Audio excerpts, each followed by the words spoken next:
So what's up? Fooled you. No Kojo tonight. Just put a one in the chat real quick for me. So what's up? If everybody can hear me. It is the takeover. It is the takeover. So I apologize. I've seen that nobody heard the music. So listen, this was my first time doing the brand music. Kojo has, he sometimes we just need rest, folks. We do a lot and we just need some rest. So it's gonna be me. Y'all are stuck with me. We'll have some of our panelists that'll be on in a little bit too to co-host this mashup with me. And who knows? Little Black Book himself may just make an appearance to make sure that his channel is not being torn down. So I'm looking forward to tonight. I know some of y'all had a chance to check out me and Kojo cutting up and acting a pure fool and diving into, our first take on the reunion. But tonight we're gonna go deeper. We're gonna go a little bit deeper. Yes, and Miss Pretty Amazing, we might just tussle a little bit. We might tussle tonight. Who knows? But again, listen, we fall down, but we get back up. So Kojo is falling asleep, and he will be back with us. So just let him slumber. The man worketh very hard and tries to keep up with our U.S. time standards. So he just need a little bit of rest. He need a little bit of rest. But we're gonna do our best to, as some of them say across the YouTube waves, we're gonna do our best to struggle stream tonight and have a good time and break this good show down. I already see one of my brothers in, and listen, as usual, we will be keeping some things the same, but some things might change just a touch, just a touch might change tonight. But ever so slightly, we won't do anything that would harm or offend. Trust and believe that.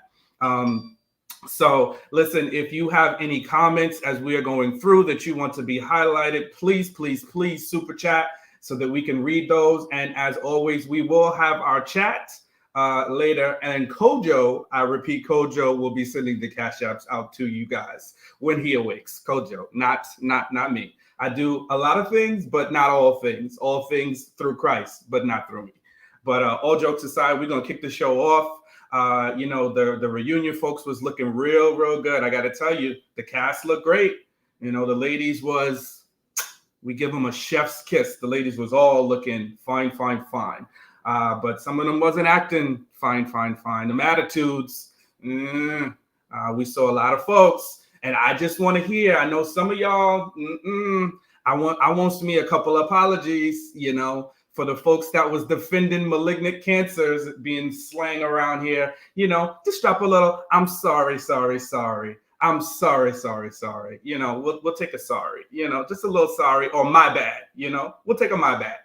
But all jokes aside, I got my good brother. I'm going to bring him up, our fellow brother from across the pond. Come on up here and help me co-host this thing.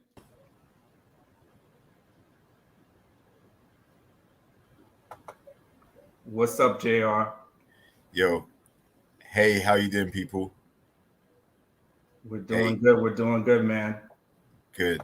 Hey, this was filled with turmoil from the start. A lot of drama to kick off the show. I enjoyed this reunion. It was quite spicy. And I'm sure we're going to get into a lot of stuff tonight. Where do you want to start? Oh, did we lose you, JR? I think we lost JR. Oh, he's coming back. Sorry, my stream went a bit crazy. Got you.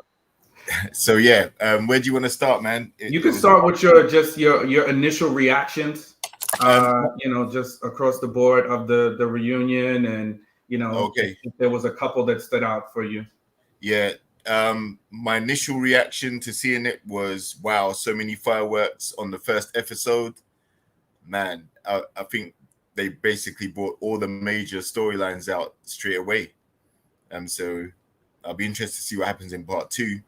But yeah, we had some of the reoccurring characters that have been blazing a trail through the whole season with temperament, lack of self-awareness, a lot of attitude, coming across very rude. We heard different accents. We saw lots of back and forths. So yeah, let's start with our good friend Andre and Jeffrey. I said that they would have a strong connection, but didn't realize, how soon or how temperamental it would be. Obviously, it was yet to be seen. But I think when the real biblical Jeffrey stood up and showed the voices, the soft voice went, like the baby voice went, and reality hit and set in. I think that scared your boy Andre off completely. When she began to get into the details of why they are no longer together, she said that he was looking for an easy way out. Now, the thing is, Jeffrey's situation isn't an easy thing to deal with. It isn't an easy thing to take on. So he must have, in my opinion, assumed that although there's children, the father still plays some kind of role in their lives, and the gravitas of the situation, really realizing that he will have to probably be the main breadwinner for everybody.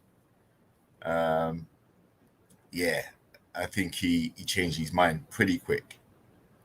What are your thoughts? Yeah, no. I mean, listen, for me, I'm not sure how he picked her up and put her down so quickly. You know, it's like he played hot potato with Jeffrey. So that to me just didn't make any sense. I didn't get it. It was like, bro, this was these were no surprises or to you at all. So like what's the real deal? Were you really intentional about being with her? And yeah, like what was with that? Now look, we've been saying that voice and that accent she had was faker than a $3 bill since days of under rules. So we knew that. And if he paid attention, he would have known it too. So I'm that's what I want to know. And I'm just concerned if we'll get past her narrative that she was spinning, because I'm like, come on, sis, we need accountability. Don't start talking about black men be leaving their kids and this, that, and the third. No, no, no, no, no. Let's not go there. Just stick to Andre and what he did or didn't do. You know what I'm saying? Like, we don't need you to raise hell, and start no gender war up on the stage. Get everybody's feathers are ruffled. Yeah. So I think that was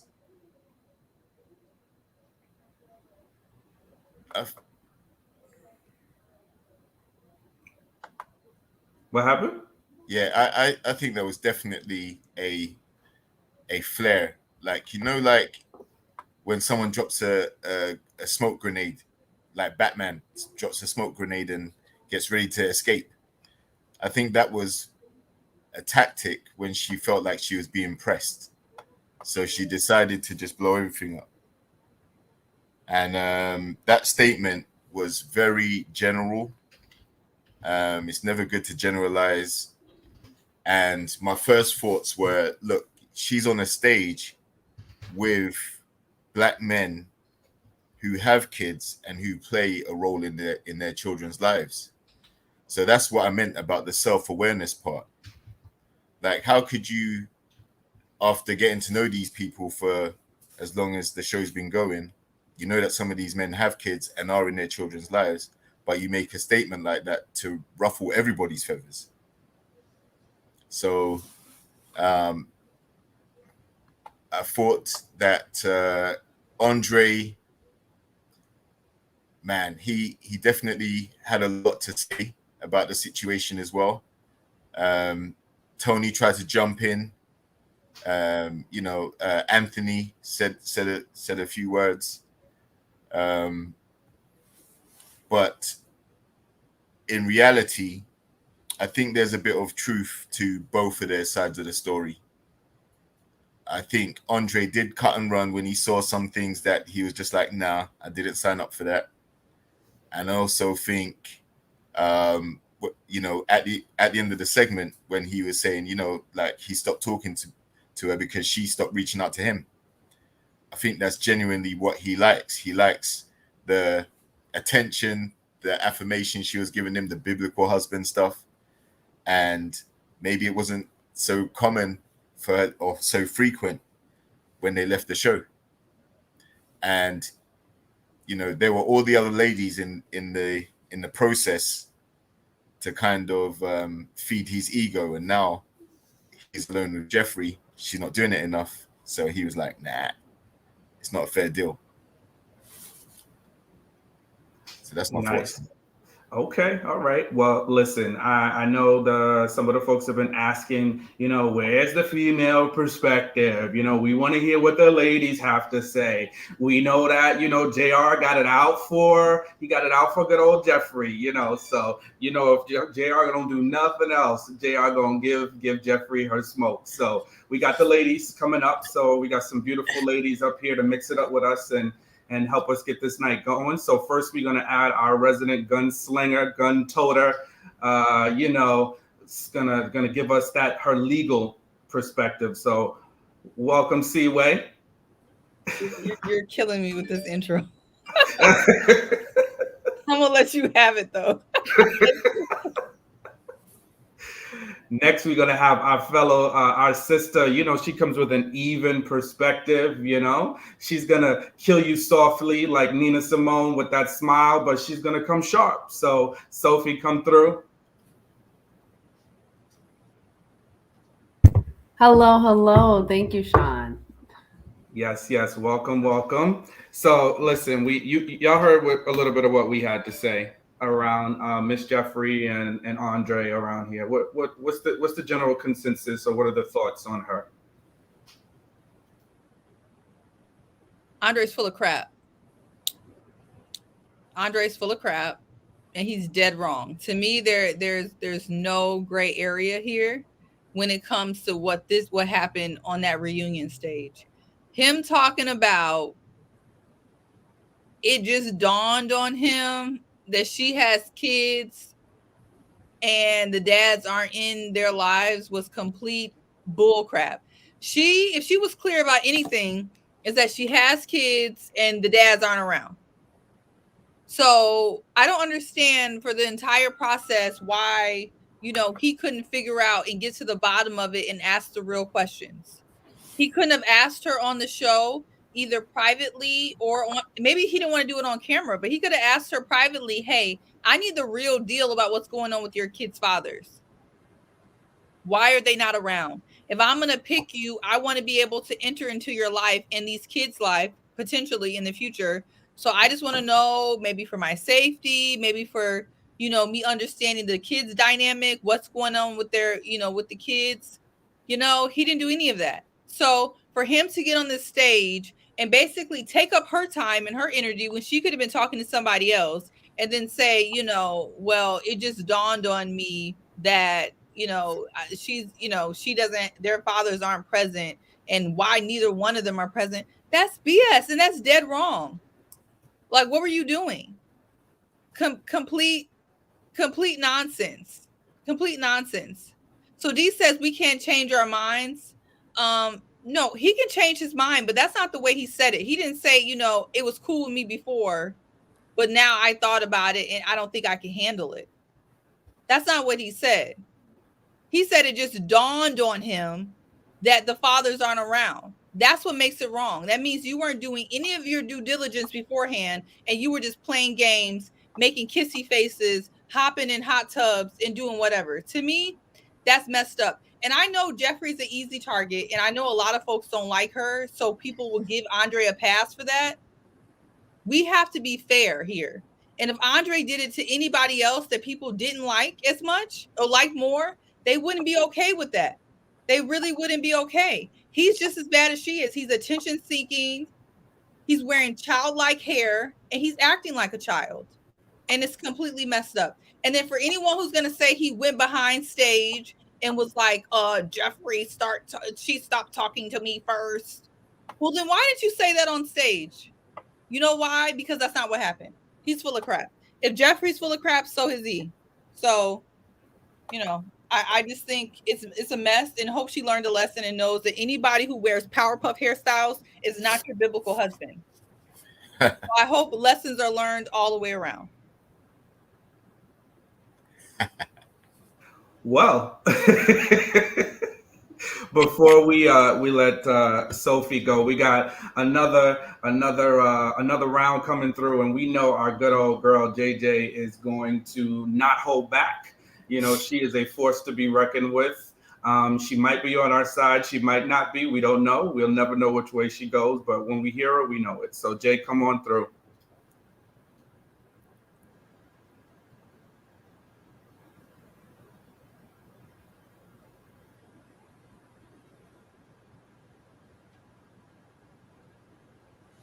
She may not be able to hear you. I'm here, but y'all go ahead.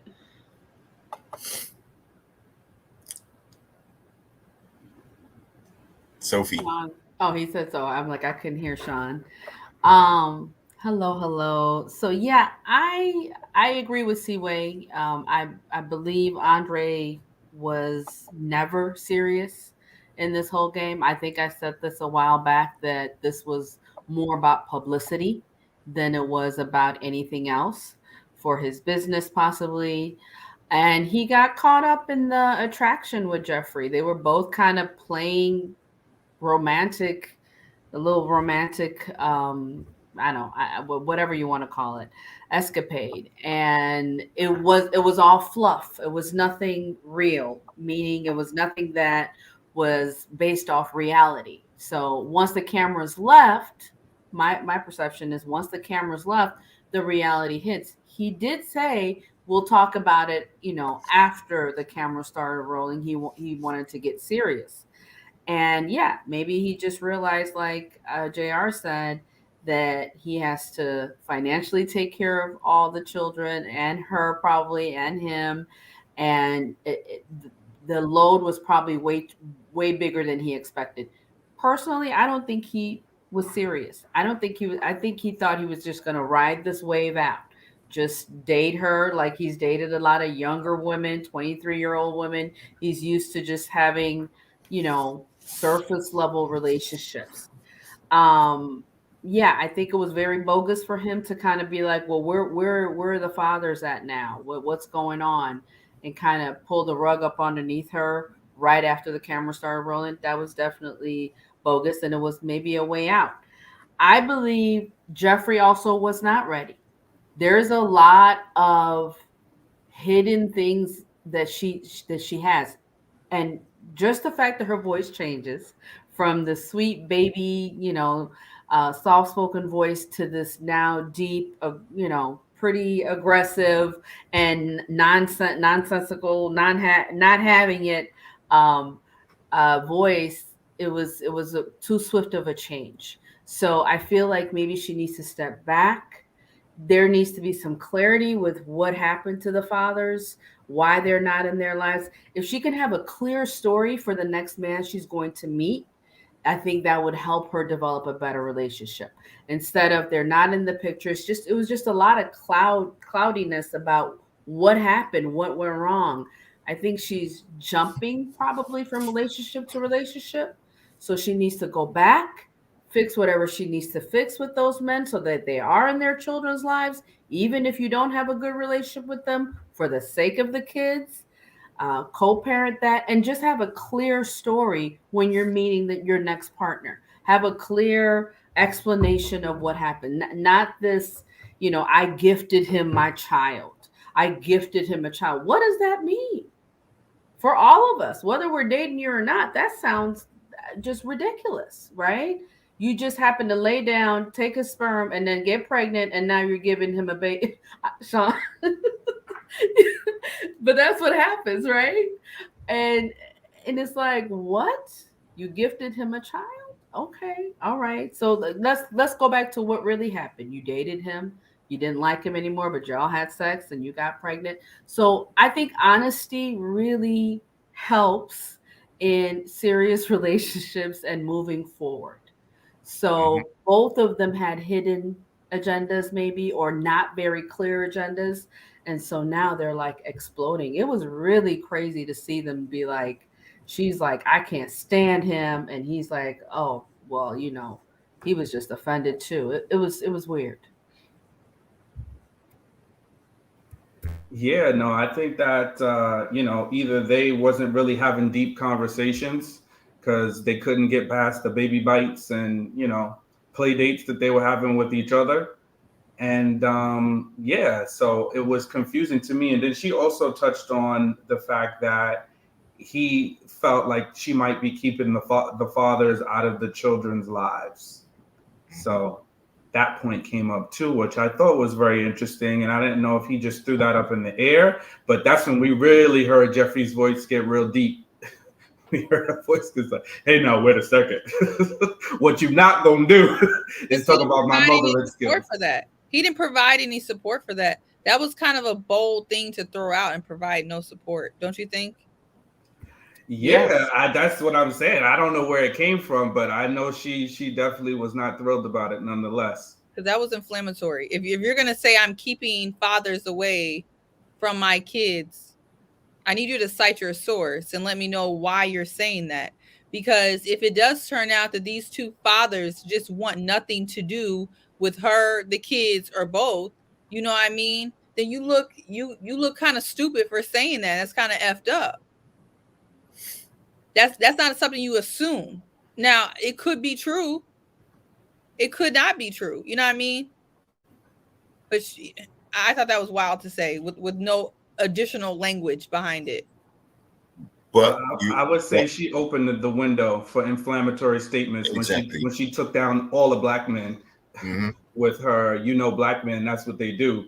Also inflammatory. Also, yeah. So I guess he was just matching wits with her. Mm-hmm. And let's be real, like when they were the conversation actually took place when they were at dinner after the show. They went on a date and he asked her about the children's fathers. How comes they're not playing a role in their lives? So it wasn't something that he just brought up on the stage. It was a conversation they had previously, and that's what caused them to break up. So I just thought I'd throw that in for context as well. Go ahead, Jay. How are you? I'm great. How are you? I'm cool, thanks.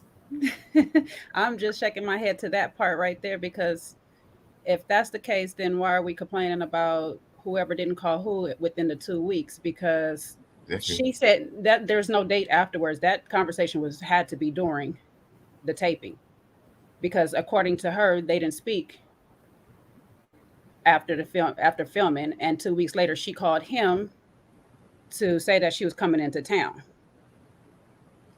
But she also said that they went out to dinner. Yeah, but they've been going out to dates whenever. You know what I'm saying? Like, he can't sit here and say through this whole course of this show, this woman who has been talking about her children, he does not have never heard about anything about the baby fathers, unless you had no intent to even get that far with her to even question her about where the fathers are. So that's on him. That is definitely on him. So for him to get up on this stage and act like this is all a big problem when we know you knew about it, because the sisters asked, your sister asked her, where are the fathers? And she said right there in front of you, Cynthia, your niece, and your sister, and said, they're not around. They're not in the picture. So if you didn't do a follow-up sometime after that conversation and say why they're not in the picture. Now, where I give him credit is because when he did say is, I keep asking her and she won't give me a straight answer. That's on Jeffrey. That's on her, because she should be able to give you a straight answer on why the kid's father is not there. Whatever the case can be, especially if she considers you as a partner for the future. That is a serious conversation that you guys need to have. I need to know if the daddy's in prison. I need to know if he's on drugs. I need to know if he's just not showing up. I need to know if he's DOA. Like, I need to know these things if you want me to take the spot of help raising your children. This is a conversation that we need to be having. So my question always been from the time he sat here and said it, he asked these questions is, when did you ask? And did you do all the follow-up behind it? Because if you ask these questions, then okay, that's on Jeffrey. But if you never asked, or you sat here and waited until after the show to decide that all of a sudden I want to ask you these questions and I don't like the answer, then that's on you. But you two grown adults that's supposed to be having these conversations, you're her biblical husband. Why don't we know all this information before we even get to decision day? So both of y'all was on that BS. Let's be honest. Both of y'all was on that BS. Okay. So like, that's on him. I'm with Seaway on this part only because he allowed Jeffrey to narrate most of the conversation. When they're asking him the question about why they stopped talking or why they're not dating anymore and all this stuff, Jeffrey continuously jumps in and he never checks that to sit there and say, hey, no, that's not right. That's not it. He just sits there and laugh. So it's hard for me to believe at the end when he's telling Mark Anthony, our reason I stopped talking to her is because she ghosted me, basically. She stopped calling me. But on the flip side, we already know how petty he is, in particular how he is when he don't get phone calls.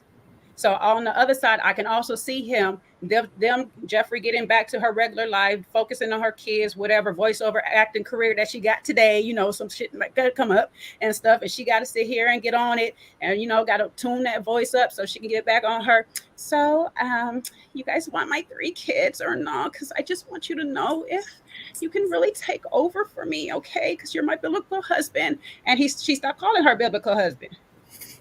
And so right now he mad, he petty. And I'm pretty sure when she called and said, hey, I'm gonna be in your town for this event coming up, he either did not answer or played nonchalant and just kind of ghosted her afterwards.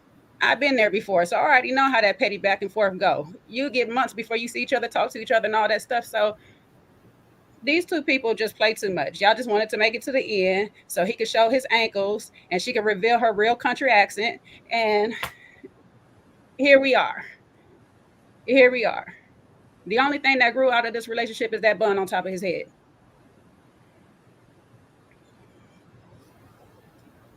Okay. I don't even know what to say. Is there anything left to say? Let me just say I this, think though. we're good with the case closed on that one. Wait, I'm gonna give Jeffrey out all the credit right here because she had my heart dying and my abs intact for that shit when she sat there and said, you have grace to sit in front of me right now. You need to be grateful. I must have died. Shit. That man said I'm not. Delusional personified. Wait, but she said that with the straightest face. She looked at him too. She said, you need to be grateful you in my presence right now. I said, oh. Ridiculous. Jeffrey got a little Leo in her. She definitely does. You're right. That's that Leo. I'm glad you said it. I was tickled. I was surely tickled. That had me dying. He made me laugh, though. His comeback was everything. I'm surely not. I just think when you're dating, in my opinion, I haven't dated with kids, so you guys who have kids can chime in on that. I just think there's some big things that you want to kind of get out the way, even in the beginning stages. And I just feel like Jeffrey did give enough for him to give ask some type of clarifying questions. And if that meeting with the dinner and the sister, where she said the dads aren't around and the sister was like, what the hell is going on? Like, what are you doing? If that wasn't enough to ask clarifying questions before you did all this grand display, then I just personally don't understand. Like, again, I know people don't like Jeffrey. She has a fake voice. She's a bit delusional. She's all the things. But she did say, as it pertains to this kid issue, I have kids and the fathers aren't around. And she said that in front of his family and in front of his face. And I just don't understand why at no time before he made his grand gesture, he tried to get to the bottom of that situation. I don't know that she had to give more information than that if he didn't ask. Because if I say I got 3 kids and the dads aren't around and you like, cool, I'm like, okay, cool, then we done with it. Like what more do you want? That's just my opinion. I just don't, how much more do y'all want her to divulge? I feel like that's a lot. It's kind of embarrassing in and of itself. I just don't know how much more she was supposed to say. Because if I was serious and I'm Andre, I'm going to be like, so why aren't they around? Do they not want to be around? Do they know where you live? Do they want to know where you live? Have they tried to contact the kids? I think, Seaway, that it is best that she gets to a place where she's not embarrassed to say what's happening, right? She's not embarrassed, even if if they're deadbeat fathers, to be in that place to accept that and say that. At least it's the truth, right? Instead of just they're not around, there's always going to be this this blank that people are going to speculate that she's hiding things, or she's preventing the fathers from interacting with the kids, etc. I think when you stand in your truth, as embarrassing as it may be, I think it'll give other people more respect towards you, and you don't have anything else to fall back at that place. Once you divulge in the truth, if he wants to stay, he can stay. If not, he can leave. I don't think Andre was ever interested. You're right. He's not. He wasn't. And you're right about that. I think Jeffrey in a perfect world should do exactly what you're saying, because when you spill your own bull crap, when you put it out on Front Street, no one can hold that over you and say nothing. But looking at it from his lens, I'm saying if a woman says that to you and you have no follow-up questions, then you were never serious. And it's not fair that you use that later as if you were under the pretext that you were serious and you did care about that issue, because you didn't. Because you're right. Most people who care will have all of those follow-up questions to try to understand the situation, and he didn't. I just don't like when people are fake. Like, stand on your own too. I was on this show and I don't know, something about her wasn't sitting right with me. I didn't want to be with her no more. Just say that. You really don't owe nobody nothing. You're not married to her. But to get on there and try to say, kind of like degrade her in that sense about her kids or whatever, when you really didn't care about it before, that doesn't sit right in my spirit. That's the part I don't like. He could have just said he wasn't feeling her no more. Still would have been suspect, but that would have been more appropriate. I don't like degrading her when you were on bull crap the whole time.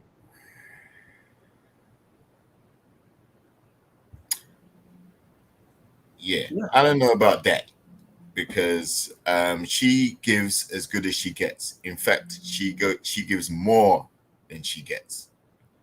So I get it. There's there has to be both sides of the equation examined. But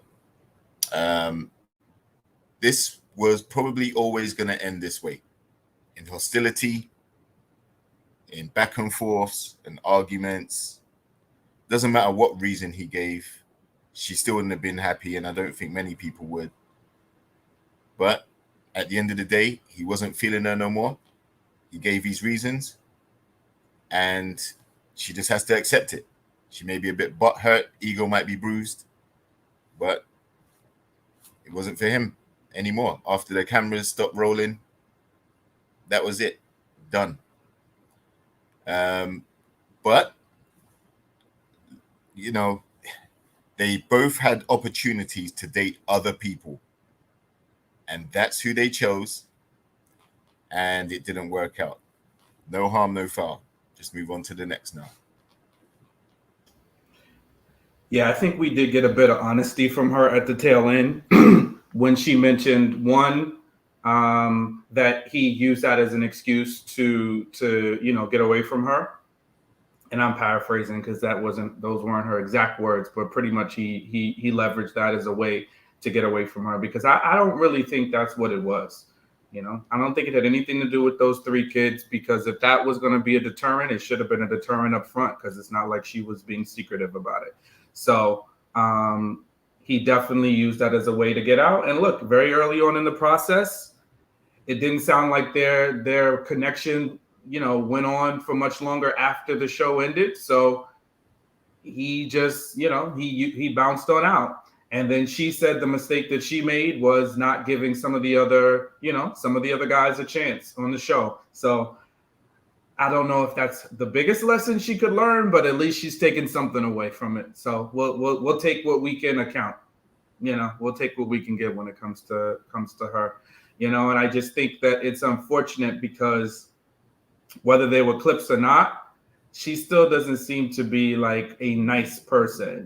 When it got to other couples, and when it got to Susanne and Blake, meanwhile, nobody said anything about her. They didn't make any slick remarks or any shade. They're talking about their relationship and where they are today.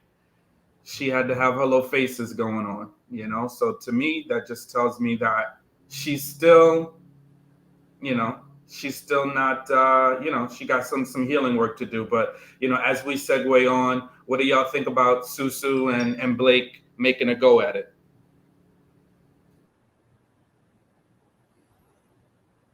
I'm all for it.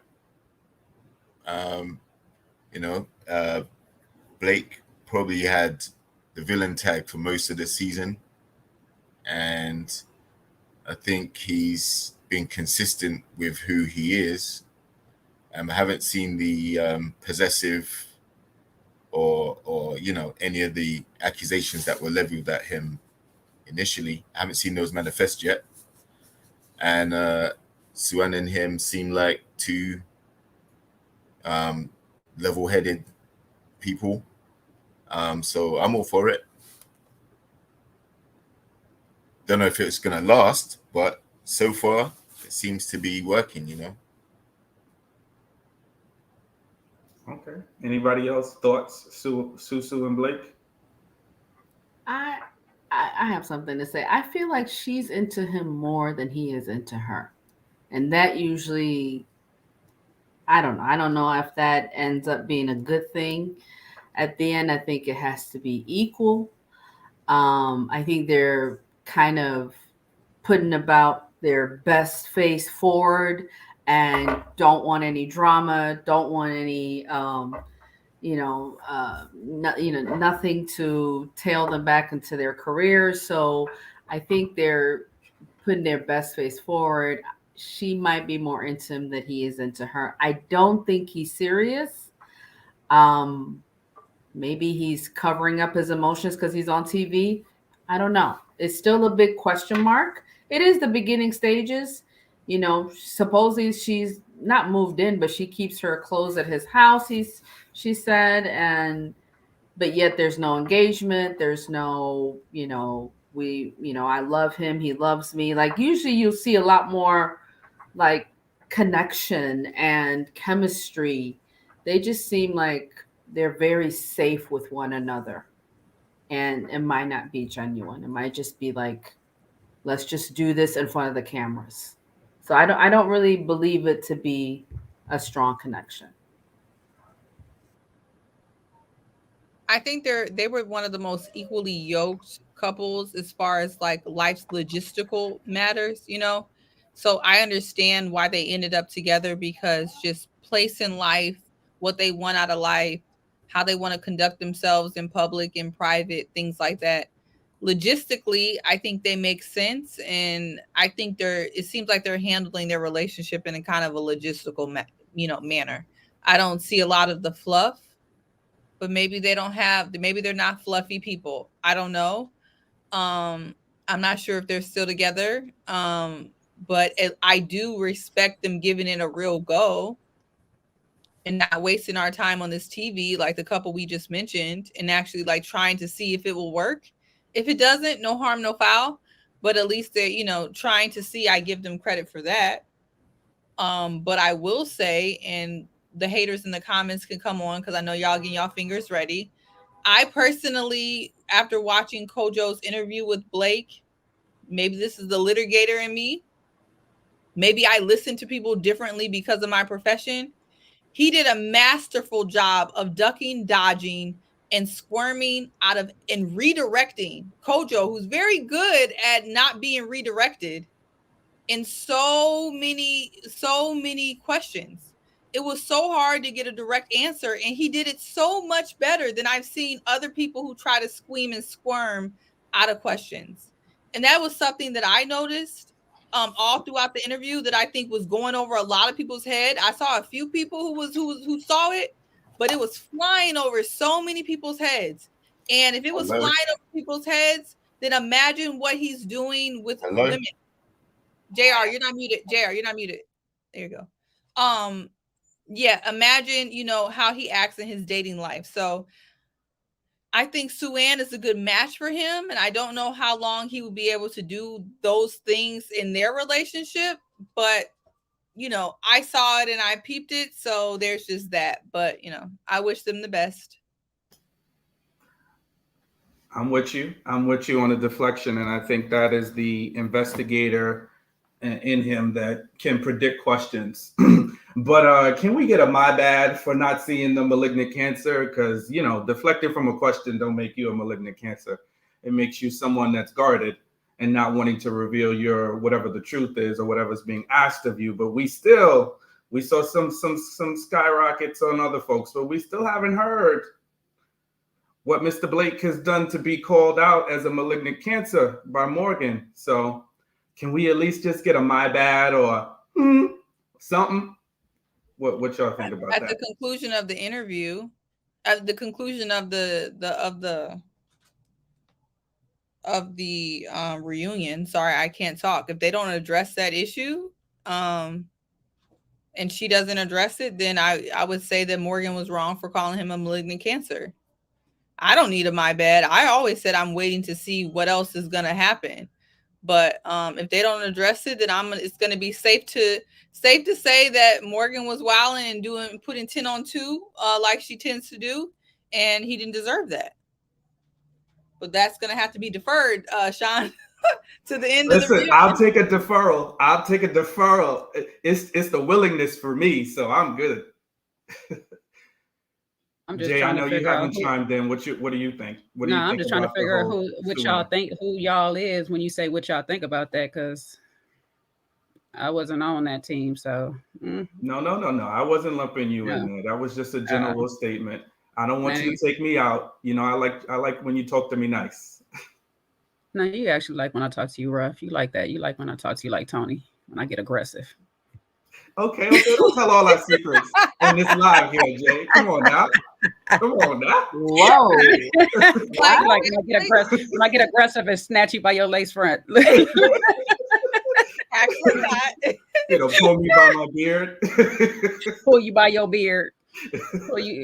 Pull you by them glasses. Put a string around them glasses and pull you by them. Nah, these two, like I'm with Seaway, they're on paper, they line up. Okay, this is not MAPS, this is not LIB, so I'm not expecting them to get married. Everybody watch this show like people are just supposed to get married at the end of it when they leave with each other and all this stuff. It's a dating show. They're supposed to find a relationship. So if they decide that they want to give it a go, I'm all for it. Look, everybody was on Camille and Cornelius. I can't tell you if they a real couple or not, but they still a couple. Okay, they are still a couple at this time. And I told y'all before, when everybody decides, if you have somebody and your person gets voted off and you decide that you're going to leave because your person got voted off, I'm with you, because to me, that at least tells me that you're trying to give it a real go. Whether it is real or not, or whatnot, I'm going to be with you. I don't know you. I don't know these people. I can only tell you what I see on the TV. And if you say my person is leaving, I'm leaving with them, I'm all for you. I feel like you actually found somebody that you want to at least try with. And so I wish them the best.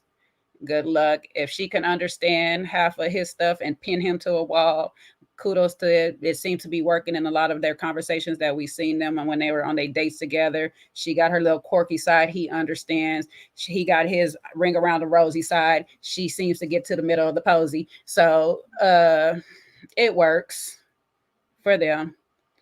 They both kind of like in the same field. They could be a future power couple of some sort or whatever, or be best of friends or good business associates. I don't know what's going to come of this relationship, but kudos to them. I'm glad they still going forward.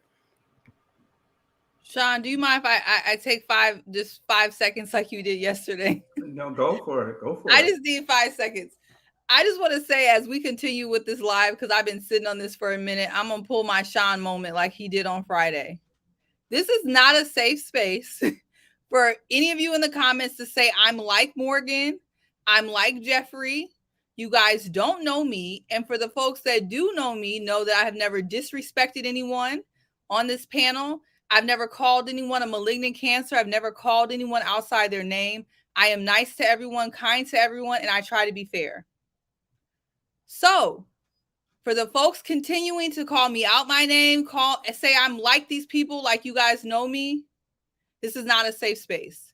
I'm not going to tell you what's going to happen, but this is your literal only warning. You can disagree with me. I think it's fine to disagree with me. You do not have to agree with everything that we say, but you're going to have to do it respectfully. And you cannot speak on people on the panel like y'all know us, because you don't. And we don't know you. And the ones that have met me know I'm kind to everyone that I meet. So let's not do it, please. It's really starting to get on my nerves.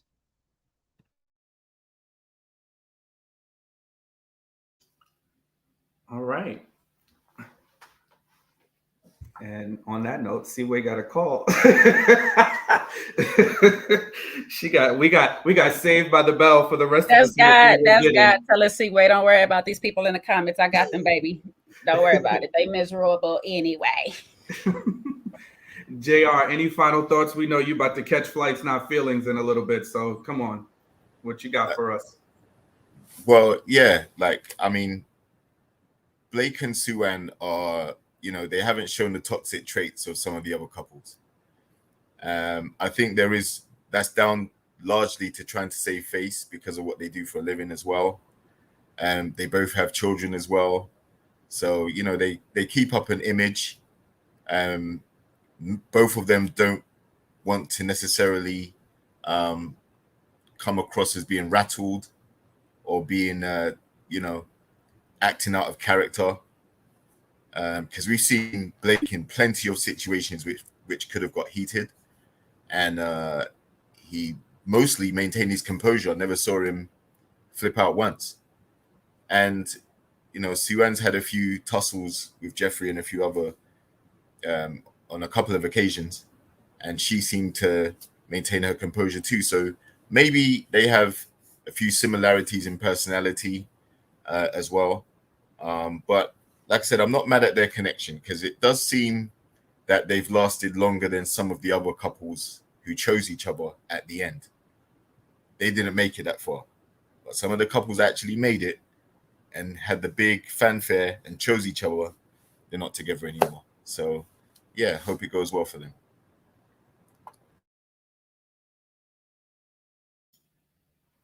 Got it.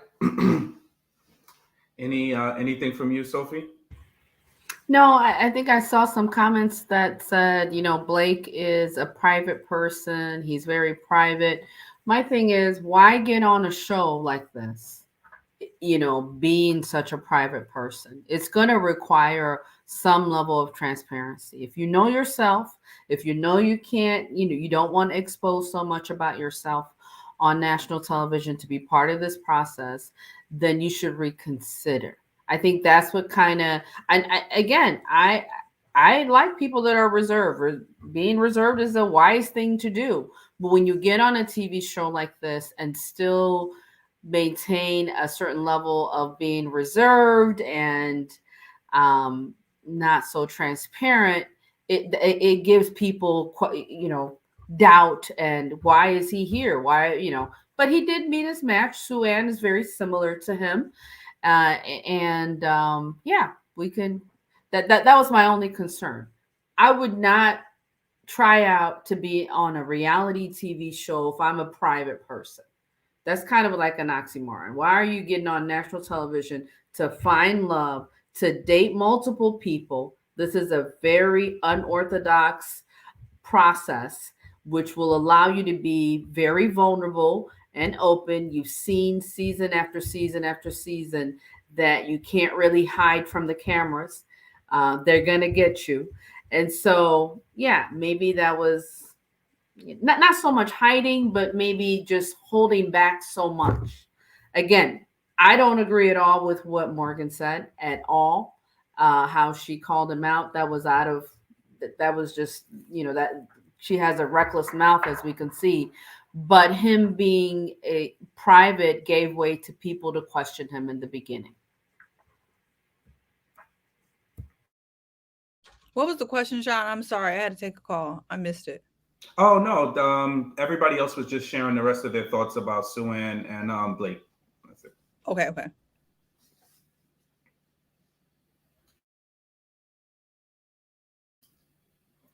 Yeah, I think, listen, some people are going to be who they're going to be. Some people can separate themselves from their job and some people can't. I think he is very guarded. He's a guarded person. And sometimes it's because you've been hurt. Sometimes it's because you want to guard what you don't want to be exposed. But I did hear in his interview with Kojo, he's starting a podcast. So I'll be interested to see how that's going to go with him being a guarded person, because it's very hard, because eventually you get up bumping your gums, on these YouTube waves. Things you might think might not come out don't come out, so I'll be interested to see how that one goes on. But yeah, y'all, he's starting a podcast, so look out. He wants to talk about men's issues and men in relationships and being healthy. So yep, get your like, share, and subscribe ready for Blake if you're interested. Which I'm sure we might have a few that will not be signing up, but that's okay. But anything else, Blake? I mean, oh my God, Siwe, forgive me. Anything else on Blake before we move on? No. Well, at least I didn't call you Jeffrey or Morgan. That would have been the massive. God forbid, because some of these folks still think I'm playing with them. I'm not at all. Listen, y'all, please leave Siwe alone. She has a heart of gold, She has a heart of gold, And from someone that has tussled with her several times, it's never gotten dark. So trust me, she's a good person. She's just telling you how she feels. She's telling you her opinion from her perspective. And that's that on that, like we all do. So, let's just be nice. We want to be nice. So I think we are ready to move on from Jeffrey, Blake, Susanne. I think we can go. But I will say, look. What I'm going to say about Susanne is I'm here for her, because she's like me sometimes, like in a way, like sometimes you just want to move on. And I love that when asked about the Advocate Sue comment, she was like, well, I'm an attorney. And that's that. That's all we're going to talk about when it comes to that, And I'm just glad that she didn't get into a back and forth up there and have an ugly, exchange, with anybody else in the cast. So, I do appreciate her for not acknowledging it. Sometimes you can, but listen, I'm not saying every time we need to ignore folks either, because. And that was a real classy and lighthearted response. Yeah. And I think it even though Jeffrey meant it for bad, it kind of was funny. The Advocate Sue with the and hell, they don't call me Advocate Seaway in here, and you're Advocate Sean now at this point. I'm Advocate Kirsten. I'm advocate for Kirsten. And Married at First Sight. So sometimes you just gotta laugh at yourself. You know what I mean? Like, some stuff ain't that deep. That was funny. So she took it well. Yep, she definitely did. So who is next? Who's next that we want to talk about? We got we can deal with Mark Anthony and Mercedes. Well, they didn't have a thing except for they're sitting up under. Well, I mean, we could just touch on lightly how, because there's been a lot of conjecture about, are they still, fooling around in the background? Well, I guess we'll see that next week because we didn't get nothing from them right now. But from what we see, I mean, I think, was it Grace? Somebody in the chat. Yeah, I mean, it looks like I deserve my flowers for what I said, but we're gonna wait and see.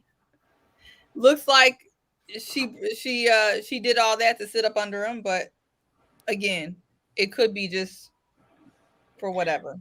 I mean, I don't know what we're supposed to say about most of it because she's sitting up under him, Morgan and Lyndon holding hands, and Tony all up under Marcia. So if we're going off of all these body languages, we all be confused all day about who doing what with what. Why was Tony under Marcia though? I feel like that was the biggest red flag. Trying to get back at Morgan some more, trying to make her feel some more type of way. But I'm like, the way her and Lyndon was holding hands from a distance and smiling at each other, I was like, I don't think she's feeling too much of a way with you right now. I sense that Mark Anthony is very hands-on and physical. I've noticed that since like the beginning. So I think that's just part of who he is. He's very touchy-feely, even like on their first dates with Jeffrey, with Mercedes, with the other women. I think he had 2 women on the side. He had his hands around them. I think that's just kind of how he operates. Mm-hmm. I mean, listen, if I was making a connection with somebody and we just decide to end it on mutual terms or whatever and stuff, regardless of what we're doing in the background, because we grown, for all y'all that want to be all up in our bedroom. Okay, but I'll still be sitting on his lap. I'll still be cozy with him. Here, I got friends that I do the same thing with. So if we single,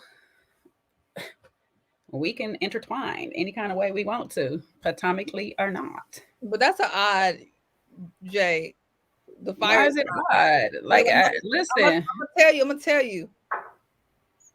you. I think you're gonna agree. We could do it in private. But I don't think you or I want to be publicly linked to no dude on no stage that we not with. Baby, listen, them DMs still gonna hit. Them DMs still gonna hit. They go like, I see you dismissed him, shawty. Like, what's good?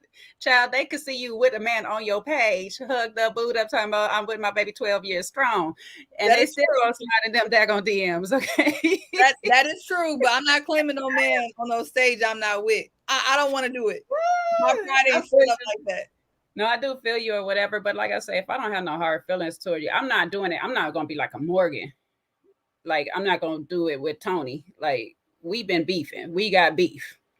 But if we end it and we still cool, we still friends, I ain't seen you in a minute. Yeah, I might still show you some attention, some love or whatever. Heck, I might even be trying to reconnect something. I don't know. I ain't seen you in a minute. You look grown. How you doing? You're grown up now. So, Sean, I think we're gonna have to wait and see. But people do want to talk about the blue Kayla V triangle. That's what the people are waiting triangle, on. that damn thing to turn to a square octagon. Blue was attached to pentagon. It's a pentagon and a square cell.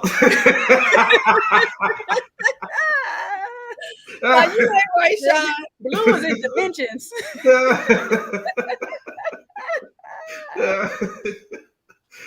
Okay, yes, we could definitely move mosey right on along the yellow brick road, right on down to Blue. And who was he with on the show? I done forgot. No, wait, but that's what I'm about to say, Sean. Not trying to go first or anything like this, but they was talking about how Jeffrey was connected to damn near everybody but Tony, but Blue was damn near connected to everybody but whoever went off on the, well, can't even say whoever went off first, because maybe Natasha too, hell, but definitely connected to Z. You want to know why? Because he quiet. And what's the other reason? I don't know. He kind of mind his business, but that scam likely. That scam likely. Oh, that scam likely definitely was hidden. He Nigerian, low key Jamaican. Shoot. No disrespect to y'all Nigerians out there. Y'all know half of y'all legit and half of y'all scammers. Y'all know y'all people. They're gonna be in the comments at you next. You're gonna have to get your 5 minutes. Right. That's all right. My baby Nigerian. My baby Nigerian. You better watch it. My baby Nigerian. She's gonna need her 5 minutes left.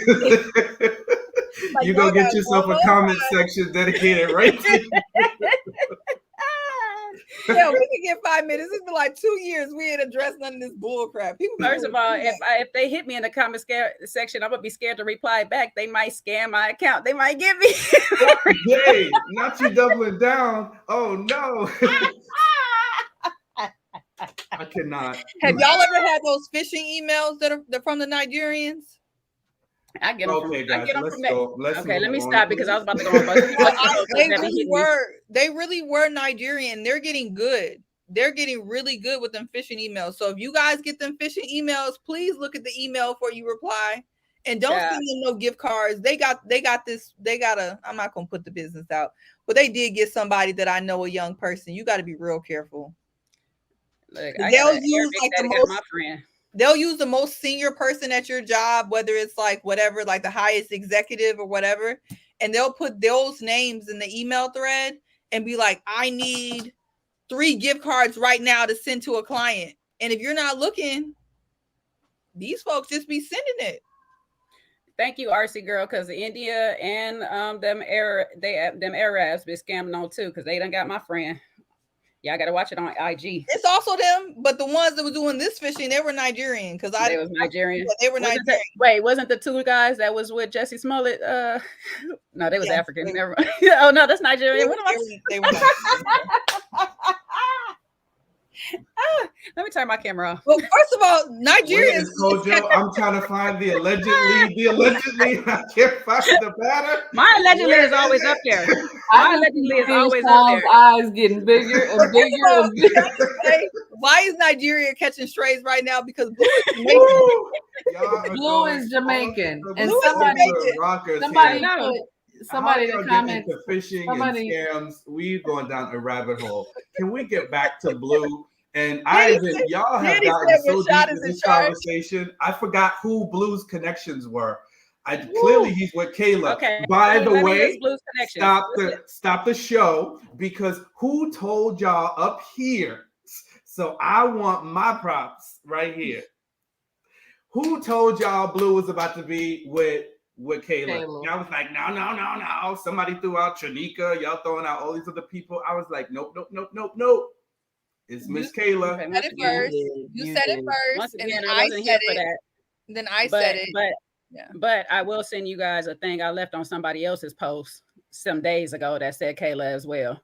But I wasn't here for that, Sean. So y'all ladies apologize to Sean. I'll wait. I wasn't here. I just need a smile or a wink. I don't need an apology for that. How did you figure it out, Sean? How did you know? How did you get the insights? Well, just process of elimination. And I did hear, because we had chopped it up a little bit with her. She had been on Kojo's channel. This was, I think, during the last season. And then she had kind of hinted that she was talking to somebody from the current season. So she definitely didn't say who.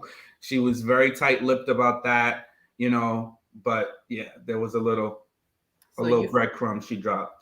You figured out the Blue's clues. Yes, no pun intended. If V is telling the truth,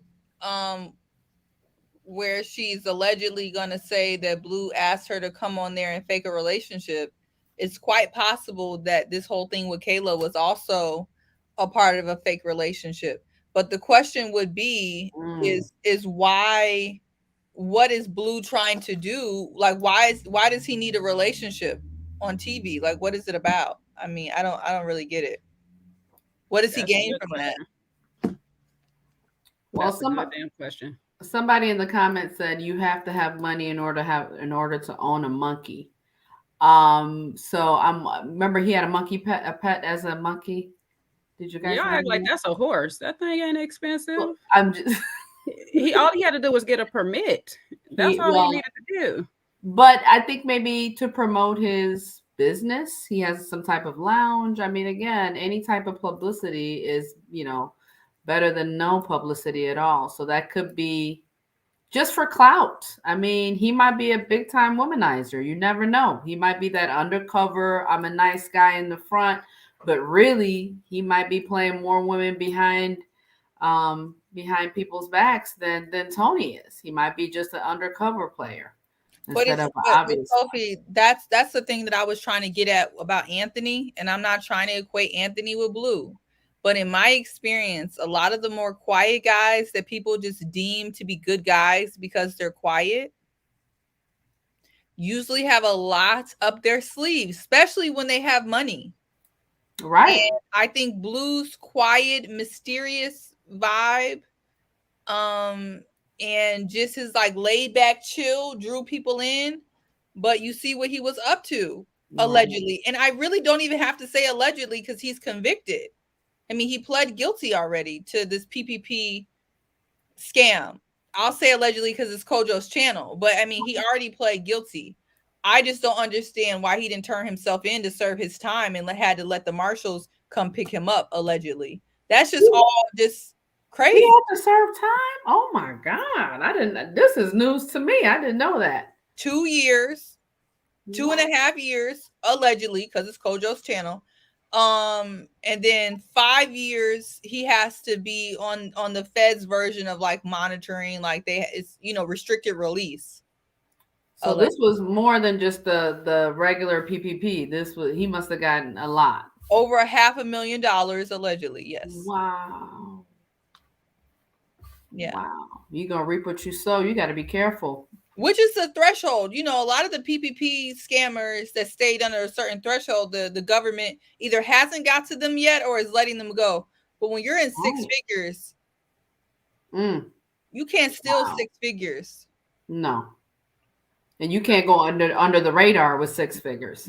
So that, again, like you said, Seaway, it's that hidden stuff underneath. And maybe this was a way for him to pay that back, being on national television. I don't know. But the way Jonique went off on him, I was like, wow, what happened?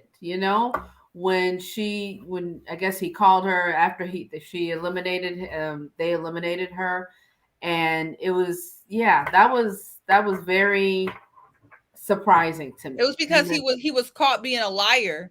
The reason why is, and it was kind of said low key, is that a lot of the men in the lounge who were cool with Jonique, because Jonique was cool with most of the people, told her that although he was one of her main connections, he was one of the main people who didn't want to use the lifeline. And then instead of owning up to it, he called her after the fact and was like, no, that wasn't true. When in reality, it was true. But to be honest, she don't need to be with him no way because you see what's going on. But it is very frustrating for somebody to lie in your face. I mean, you know what I mean? Like everyone knows what you said in the lounge and you're lying about it. Well, I don't even think he admitted to saying that it wasn't true. He definitely admitted to saying that he was trying to hit her up afterwards. And she was like, he was basically trying to do it that they can date. Now that she's not on the show, they can date for real or whatever, being that he would only be dating her and she would only be dating him instead of all the other guys or whatever. So he was definitely trying to pull a move. But let me count all the people he was linked to. So on the show, we know he was with Jeffrey. He had Marcia. He had Jonique. He had Z, apparently. Who else was there? We didn't really see him a connection with anybody else, but it's really no telling who else outside of that, because sometimes we don't be seeing all these dates that they actually go on. So he could have made some other connections elsewhere, but those are like the 4 and 5 with Kayla, people that we know we seen him with. You got to really vet people out. I think they should have like scenarios involved into this show. There needs to be another level of like finding out what people are really made of. Maybe doing like an obstacle course with someone. It might not be physical, maybe solving something, going away somewhere. There needs to be another level of getting to know the individuals who you're dating and not just meeting their families, another deeper level, because he seemed very, nice up front, right? Nice guy, still waters run deep. I've seen all the what people are commenting, and you would never know the way he played all these people. And then what was her name? The last lady that was talking to him at the end, Z. What was that about? Are we gonna find out next week? Because she was like, I was just talking to you last week, and he was unfazed by it. He was like, He wasn't denying it or anything. I think we're not gonna find that out until they like she has to come back on an interview or something like that to actually say what it said. But she did, according to some things that I've seen around, she had wrote under somebody's post that he had asked her to come on and fake that they were in a relationship. And so that takes us back to Seaway question. What is the purpose of faking a relationship? What were you going to get out of it? You don't get no money for it. You don't get a prize vacation or nothing like that for having being a couple at the end of the show. So why are we sitting here so pressed to have a relationship? It was weird. Yeah. That was very weird. I didn't understand it. Yeah, I'm still scratching my head about that one. But like somebody said in the comments from the other live that me and Kojo did, you never know with somebody who is, who misrepresents themselves. So maybe he had a reason. Who the heck knows? But I can tell you one thing. Kayla is out here defending herself and saying that this relationship was real, So she got to tussling in the comments on somebody's one of the blog sites. She was tussling with Crystal XO. She was tussling with Brandy from her same season. So yeah, the block is hot. That's not the route I would have taken. If I was her PR person, I would have just put out that he scammed me like he scammed the government. That's the route I would have taken, because why do you want to fight to prove that you being slow again? Like, you picked a scammer. You know what I mean? Like, I'm sorry, Seaway, but it's so real. He's gonna be in jail. Just lie on him. Just say he scammed you too. Why are you telling everybody it's a real relationship? Because ain't nothing fake about her except for that. Okay, let me shut up. All right, let's just move on to Corvair and her interaction with Lyndon, because I thought that was a good breakdown there.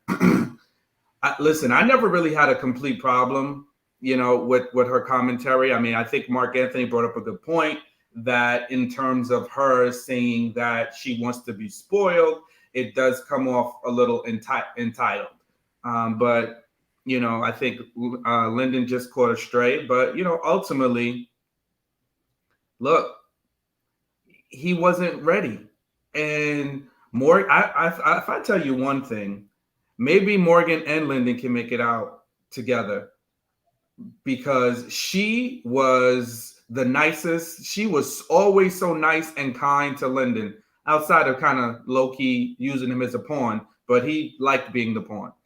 But yeah, she was always so nice to him, but eventually let him down because she knew that he was not ready. I think he was just not financially stable enough to, really be in a serious grown relationship. But what do y'all think about what Corvair's exchange was? And, she had to kind of walk back a little bit of what she was saying.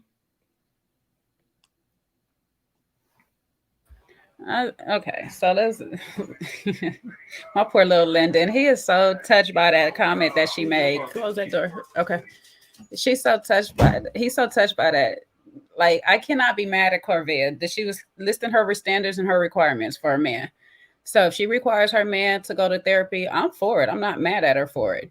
If she wants her man to live on his own, I cannot be mad at it. Where they had some truth is with Mark Anthony and Lyndon is the way she says it. She comes across when she says it.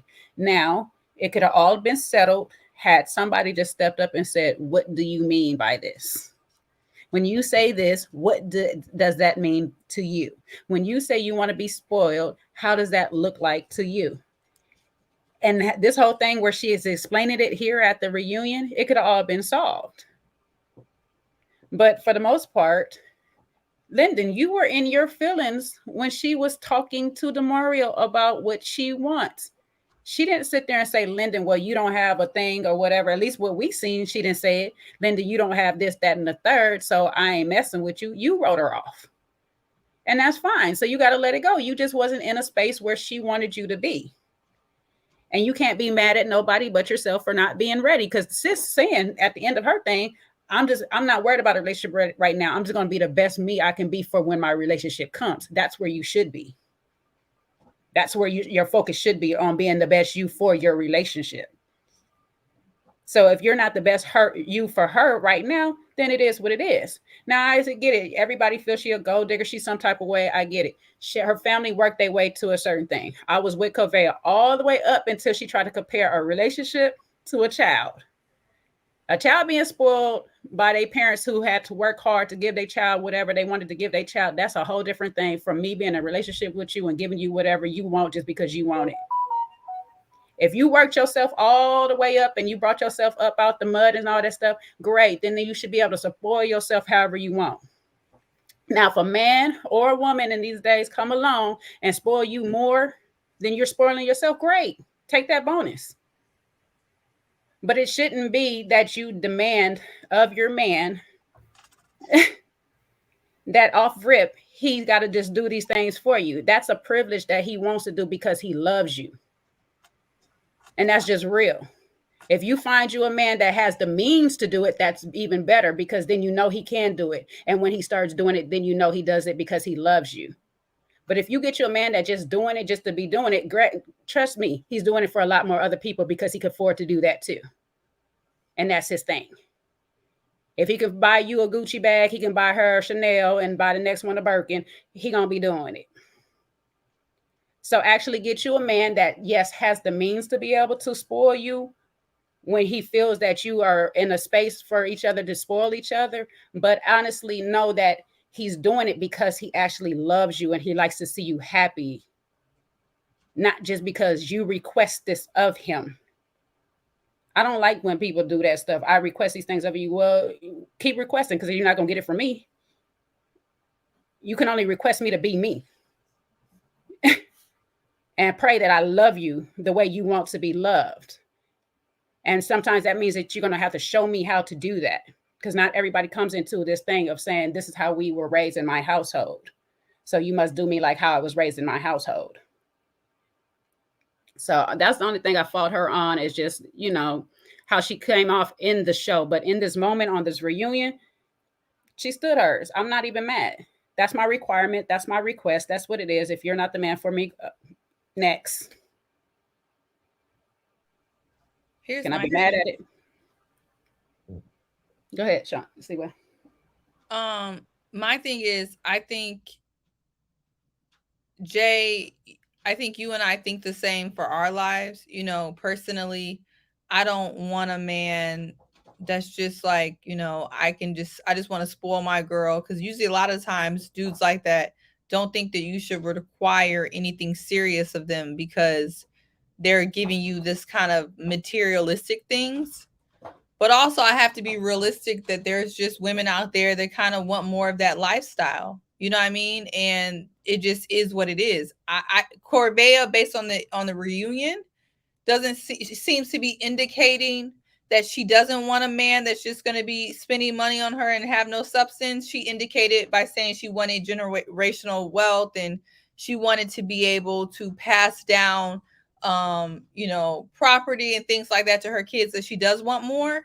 So I hope she took the feedback that people were giving her, that the energy that she was putting out didn't say that.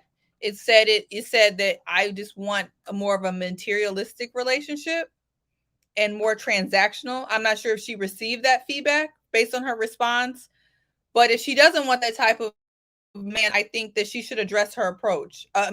Should address and change her approach. But what I will say is, Lyndon's kind of over the top response, separate and apart from him not wanting to be lied on, right? Because what man wants to be lied on, or what man wants you put in 10 on 2 about his situation? I get him being upset about that. But his response about, you know, his kind of like insecurity that he showed about how she felt about his living situation is on him. Because the fact of the matter is, you could have pulled a Mark Anthony approach and be like, baby, you want to be spoiled? I ain't the man for you in the story. Like, I respect what you want, but that's not what I want, right? That's how a man who's standing in his own too deals with that situation.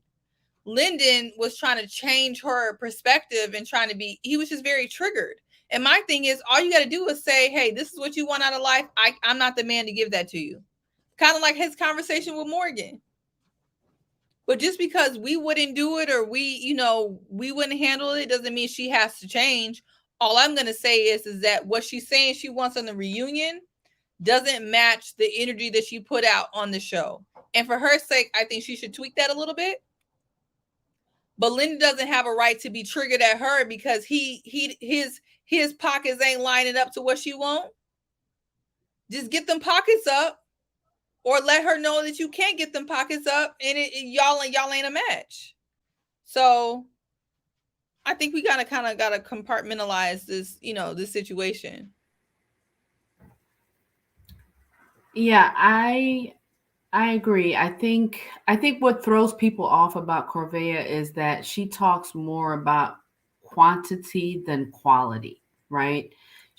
And this is a show about finding love. So she didn't talk about too much about what she wants out of a man's character, out of his integrity, his loyalty, his faithfulness, or his level of honesty.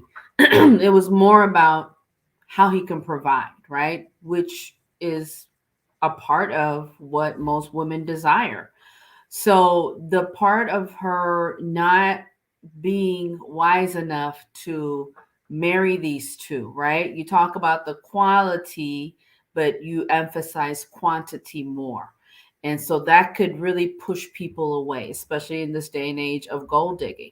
So even if you have a man that has all the money in the world that can give you, the yacht and everything, if his character is flawed, he might have a bunch of other women that he's doing the same thing to. I think Jay mentioned this. He could be providing that bag for everybody else as well. So that I sense that most of the men were like, you know what? She's really not after something of quality. She's more of quantity. And maybe that's where Fabrice said, I was you in the past, because maybe he was chasing money and now he's chasing sex. He's still chasing some type of quantity instead of quality. And maybe that's where they aligned. So I think, yes, Seaway, Lyndon completely triggered. And that's something he needs to work on. He's no longer in his 20s. He's going into 30s and 40s. And that lifestyle is not going to match up with the women that are going to be around in his circle, or the women that he desires. He needs to step it up. He needs to transition to the next phase of his life.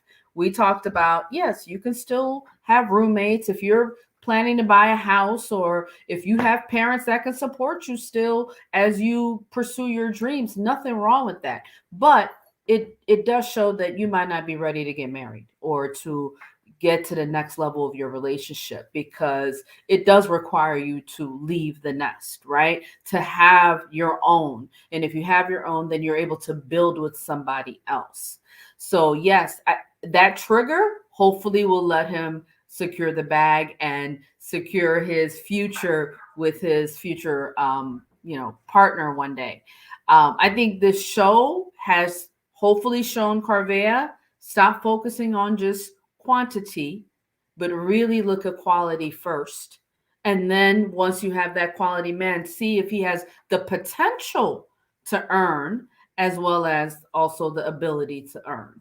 So, that's what I have to say. All good points. I almost forgot, but somebody in the comments reminded us that this conversation stemmed from something that I think that was a conversation between DeMario and Corvair. And then I guess DeMario talked about it, and then it, with the other fellas, and then that's how Lyndon chimed in. So I don't even think she said it directly to Lyndon, did she? No, it was them three sitting, but it was her and Demario talking. Demario asked her what type of shoes you like, and they got into a whole conversation that just spiraled from there about what she requests of a man, what she requires of a man. And all we remember her saying is that I want a man that live alone and all this stuff. And then we get the cutaway, if I recall correctly, of Lyndon saying, well, I got a roommate and woo, woo, woo. So it's just like, you checked yourself off. You got to check yourself off of that box or whatever. If that's what her requirements are and that's what she requests, if she requests a man 6 foot, dark skin and this, that, then you fit. But if she requests a man to be light skinned and have this kind of thing or whatever, then you're just not it. That's it. It's really Don't be mad. Really Hey, I'm with it. Don't be mad. Now, I'm with Seaway on the part where if somebody else come back and tell us, tell me that you telling people, oh, I tried to kiss you. And if it did or didn't happen, then you cutting my chances off. Then, yeah, I'm going to be mad, especially if it didn't happen. So there he got a right to be mad at that part right there, which he seemed to be. He wasn't so much mad at that, but she was mad. That's the reason he cut her off in the lounge or whatever. But like he said, it was Jeffrey who told me this. So technically, that's Jeffrey advocating for Lyndon. Jeffrey didn't have to bring that back. That was being messy. But what I will say is, I'm assuming that Corvair was probably putting 10 on 2 in the women's lounge, trying to add on like she was one of the many women Lyndon tried to kiss. And it's like, yeah, no, but you we can't seen it though. Huh? It was in one of the women's lounge that we seen it when Marcia said he tried to, after Marcia had almost got kissed by him on the date, and she did say, oh, he tried to kiss you too. Oh, that's what she said. Mm-hmm. Yeah, she was wrong for that. If I was Lyndon, I would be pissed about that. Yeah. Not sure why Jeffrey felt the need that she has to run it back, because for everything she mad at Susanne about, she looked like she was doing the exact same thing, because you snitching and tattletaling. People gonna have to be consistent across the board. People need to have some consistency on this season. There's no consistency. It's crazy. That's true. And y'all peep how Demario just doesn't say anything. Well, he did. He piped in to say he tried to save Corvair. That was his. After that, it's like, what happened? He's after like, I tried to save you, and then that was it. What happened after you left? What happened after they left? Like, I guess, is that one of those things that didn't stick? Like, I wanted to see there's going to be a love story with Demario and Corvair, I guess. Yeah, she said she's been dating here and there, so. But nothing stuck. Yeah, she said nothing stuck, so she working on her. Here and there, so she's here and there. So for anybody that's interested, I mean, she looked gorgeous. I'm not even gonna hold you. She was looking great. Look, I know we're not prepared because you don't have the fashions pulled up, but I just want to say, Corvair's outfit to me wins best dress. She looked phenomenal. Mm-hmm. She looked fantastic.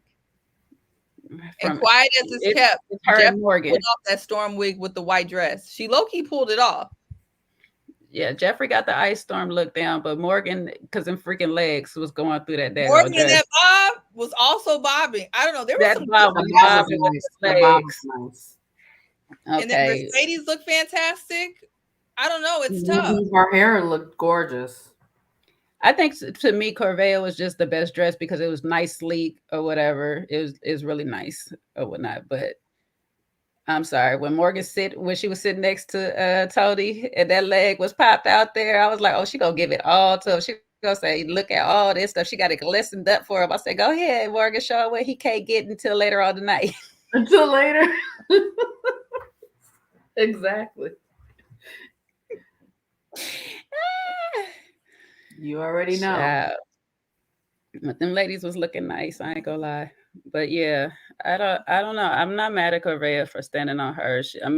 I like that back after behind the scenes that they showed Mark Anthony talking to her and just showing like how it can be a misunderstanding from the way you're now saying it, Bambi, really.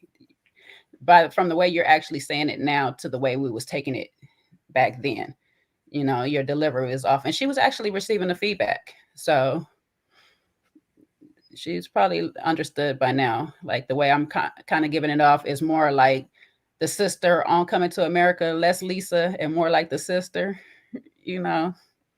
So she'll be fine.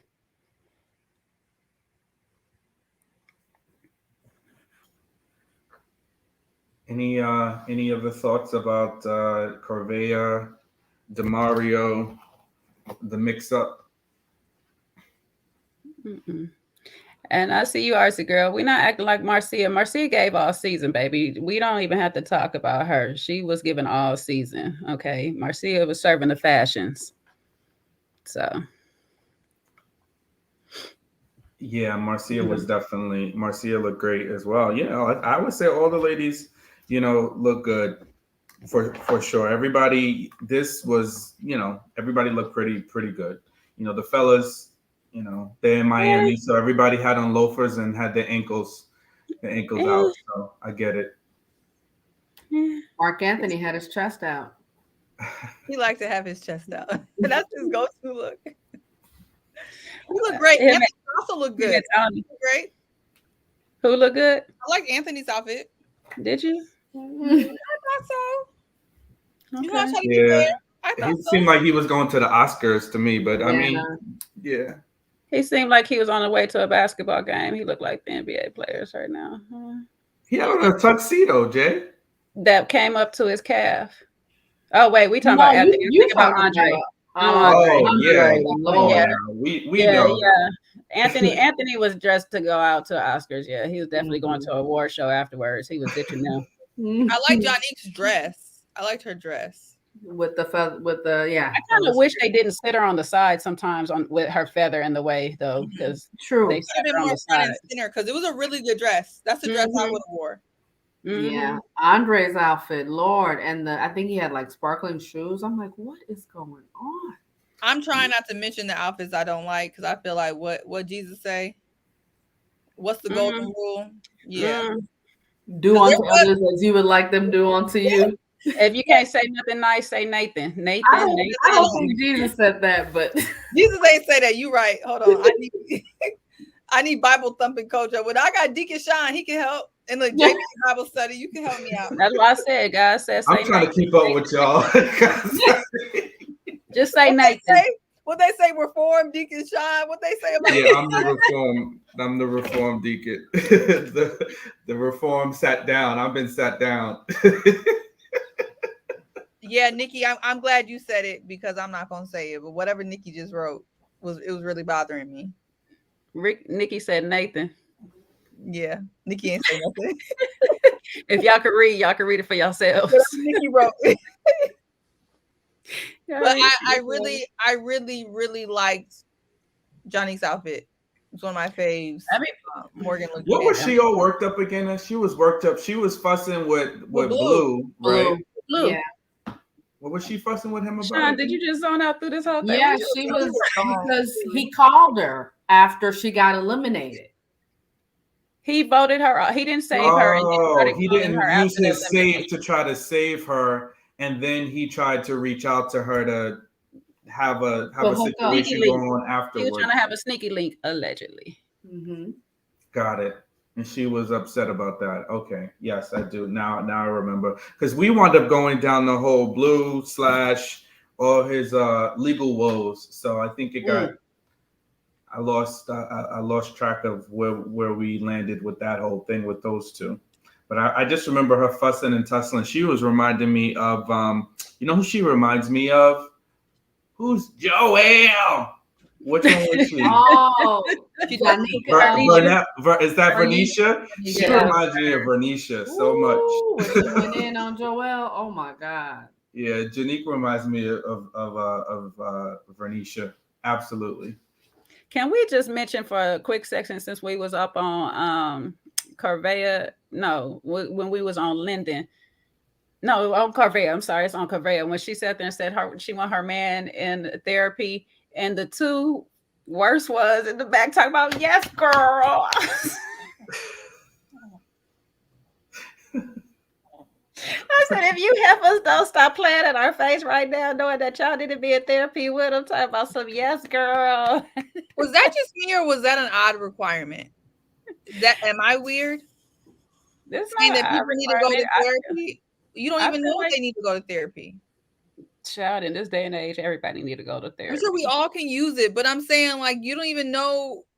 Just to say you want somebody to go to therapy and you haven't even like assessed what you think they need to go to therapy about. Not to say that we all can't use it, but that just seemed a little weird. Then And just do maybe like her that could same standard I'm gonna give to Lyndon. Listen, just either ask her, are you in therapy yourself?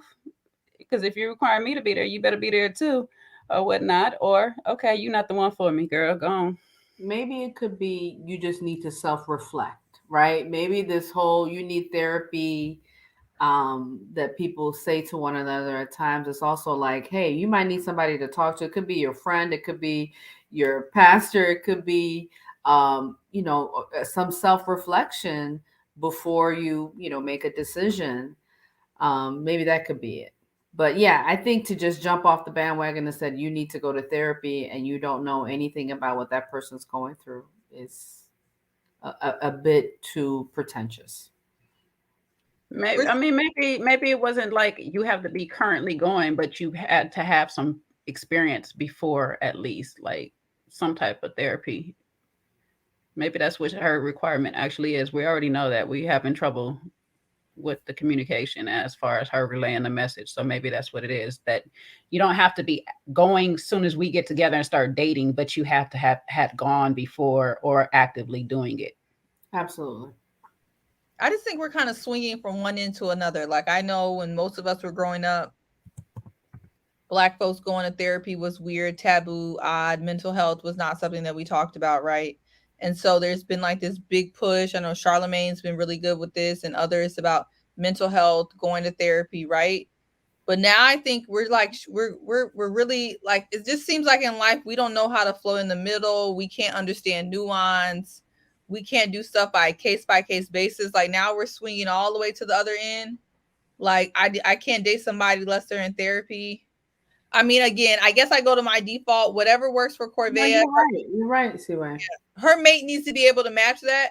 But for me, I'm like Lyndon with the roommate situation. That would have like gave me hella pause. Like, what you mean? I am not the man for you. You can't dictate me into therapy. Right. It's just odd for me. We gotta be careful on how quickly we say that to people. Yeah, I mean, listen, I think on the dating scene, it's because, to your point, Seaway, it is it's highly talked about of late. And look, just because somebody's in therapy don't mean they're doing the work either, because you can go to therapy and play if you really want to. Just like Morgan was sending Tony to therapy when she needed to be having, not even sitting in a session next to him, but having her own session by herself. So look, you can advocate for therapy all you want, but it's more about the work that you're doing and being self-reflective and what happens and what you do with therapy. But yeah, no, it's just become very commonplace, and people, I don't see that it's totally wrong to say like, oh, you want somebody that's open to do that, right? Have they taken time to examine themselves? But I think, like, from what I've gotten from Corvair, she is just like if she thinks it, she says it. There's not a big filter when it comes to her. And I don't know if she means to offend, but I think that would be her lesson. And when Tommy asked her, like, what have you learned from the process? I still don't think she completely got it. But that would be the thing for her. It's like, there's nothing wrong with your expectations, but you can't put that all on the table in the beginning. In the first, it's a lot for somebody to take in for the things that you may want and require. So you have to also have some things in a vacuum, in a one-on-one conversation, get to know the person, get to hear about their perspective on life. What kind of relationship are they looking for? You can't just hit somebody with bullet points. I need you to be therapy. I need you to have 6 figures. You need to have all of these things. It's like, you're gonna miss your blessing. And then that's why she's kind of dating here and there, because you stating all that stuff at the first date, dudes are gonna be like, she's pretty to look at, but that's a lot to handle. And they might be passing along. right? And I think she has a lot to offer, but she has to also learn how to temper the things that she says. So that's what I think about her. You're right, Sean. And I think a lot of young ladies are making this mistake that I see in Corvair. They're just telegraphing everything that you want. You don't need to telegraph everything. Like if you want a high value man, that's fine. That's what you go after, but you don't need to announce that. You don't need to announce that I want a 6-figure man every time you open up your mouth. You know what I'm saying? Live your life as if someone who wants a 6-figure man. You know what you do instead of announcing that? Go to galas and fundraising events with 6-figure men. Be in crowds with 6-figure people. You know, actually put yourself in 6 figures so you're interacting with those type of people. Because if you're making that type of money or have the ability to make that type of money, then you're going to naturally interact with those type of people. Like I never once in my life had to announce I want a 6-figure man.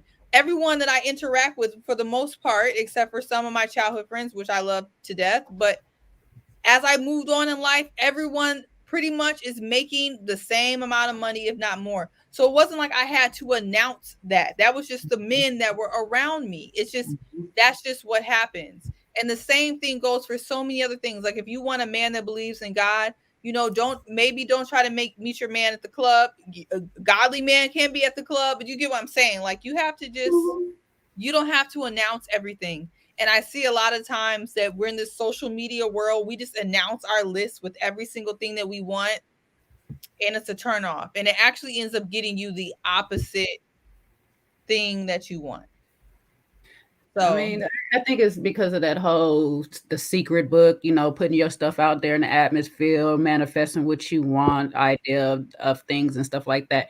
And I think people just think, oh, if I say it out loud, if I say it this many times, it's going to happen. Yes, it will happen, but you're leaving off a lot of the things on those lists too. You want a man that can do all of those things, yes, but you also want a man that loves you and only you, that wants to take care of you, that is healthy, that is in the right state of mind to even be in a relationship, to be even a head of a family or whatnot and stuff like that. You want a man that, you know, is understanding and respectable. You want a lot of other things that money doesn't always make a character for a person. You need to be asking for a lot of those things.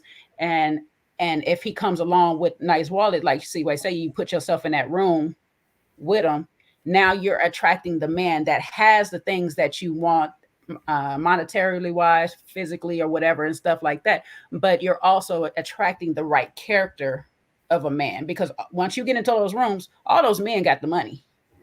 All those men got that. But which one is going to have the character that you really want to make your successful family thrive through the future? So that's what you really need to be putting in your manifesto is, I want this type of man with these type of characters. Really, all that extra stuff is going to come a matter of where you stack yourself up in the lining, like where you place yourself in the thing. Like when I knew women that was chasing ballers, yes, they would be at every event for the ballers. They would be in every space for the ballers. That's what you do. You put yourself in those positions. But what are they doing for you? You can get you a baller that cheats on you all day. You can get you a baller that just want to play with you. You can get you a baller that ain't going to treat you like whatever you want to be treated. Yeah, but you got your baller because that's all you ask for. Be specific and what you really, really, really want for the rest of your life.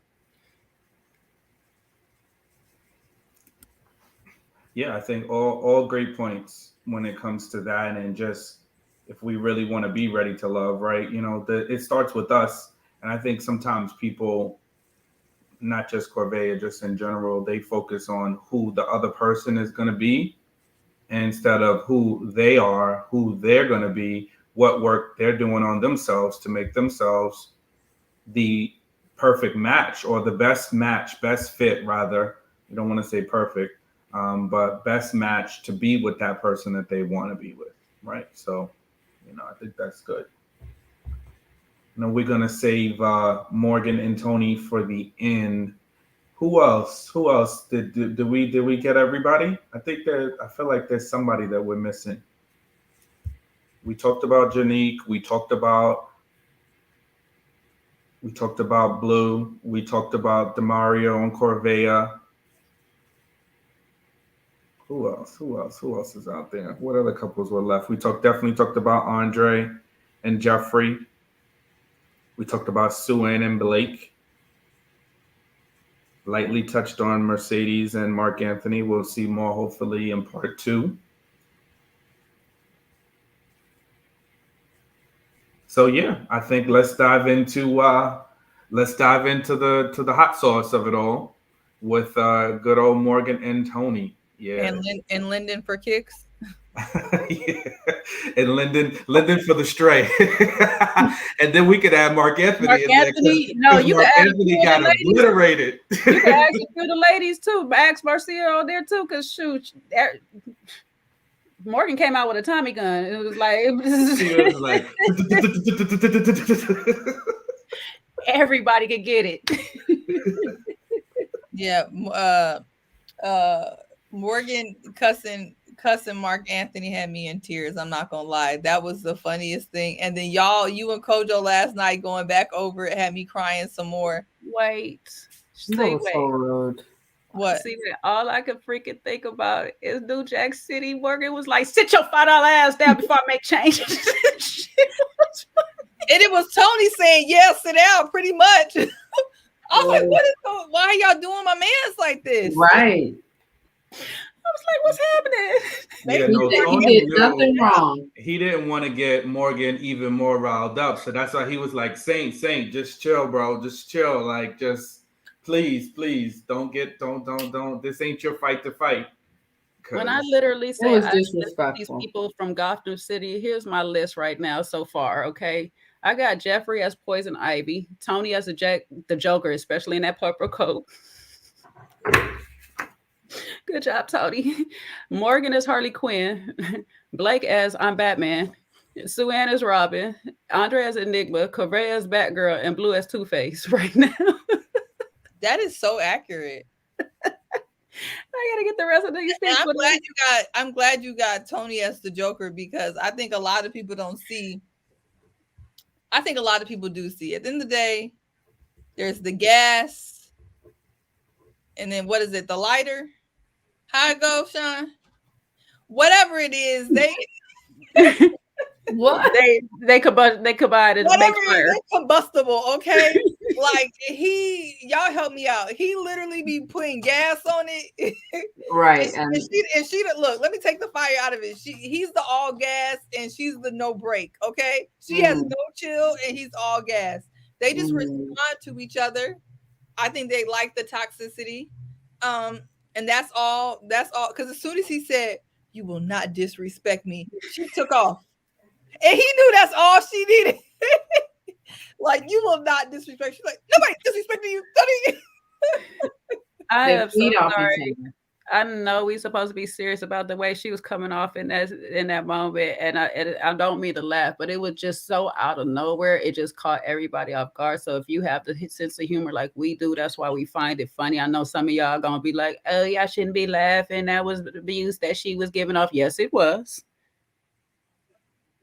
But Tony, I'm sorry, that whole thing, all of them together was just like, are we really watching a reality show, or is this scripted at this point? Because it was an act. It was a huge act. It felt like it was so theatrical.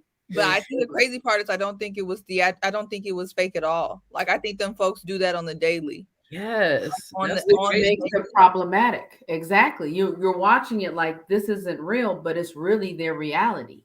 And where was he 6 weeks ago, Sophie, Jay, and Sean? Where was he 6 weeks ago? No, I'm like, somebody needs to answer that. That threw me for a loop, because 6 weeks to me, and Kojo and I lightly touched on it, but I'm like, 6 weeks sounds like a definitive amount of time, and it usually is attached to we know. Pregnancy. Let me. Like, 6 weeks is an odd thing to say. Most time you would say 1 month ago, allegedly. Most time we would say, go back on mute. Either 6 weeks ago was the end of the filming, or 6 weeks ago means something else. Either way, he went on a business trip or something. You never know. I mean, this is But it can't even be end of filming because they were talking at the end of filming still. They went back to talking after filming. So, and then according to some timelines I've seen, this was taped like July through September sometime. The reunion wasn't done until December. So this is looking back in November, October. Wait, look at Logan. What? How you know that? When she say that? No, she's saying that that's what it sounded. Pretty much that's I what I missed was the light. alluding to. I missed Sophie the said it. Mhm. But she didn't. Morgan never definitely said that Okay. anywhere that we know about, but it just sounded like that. But you know what?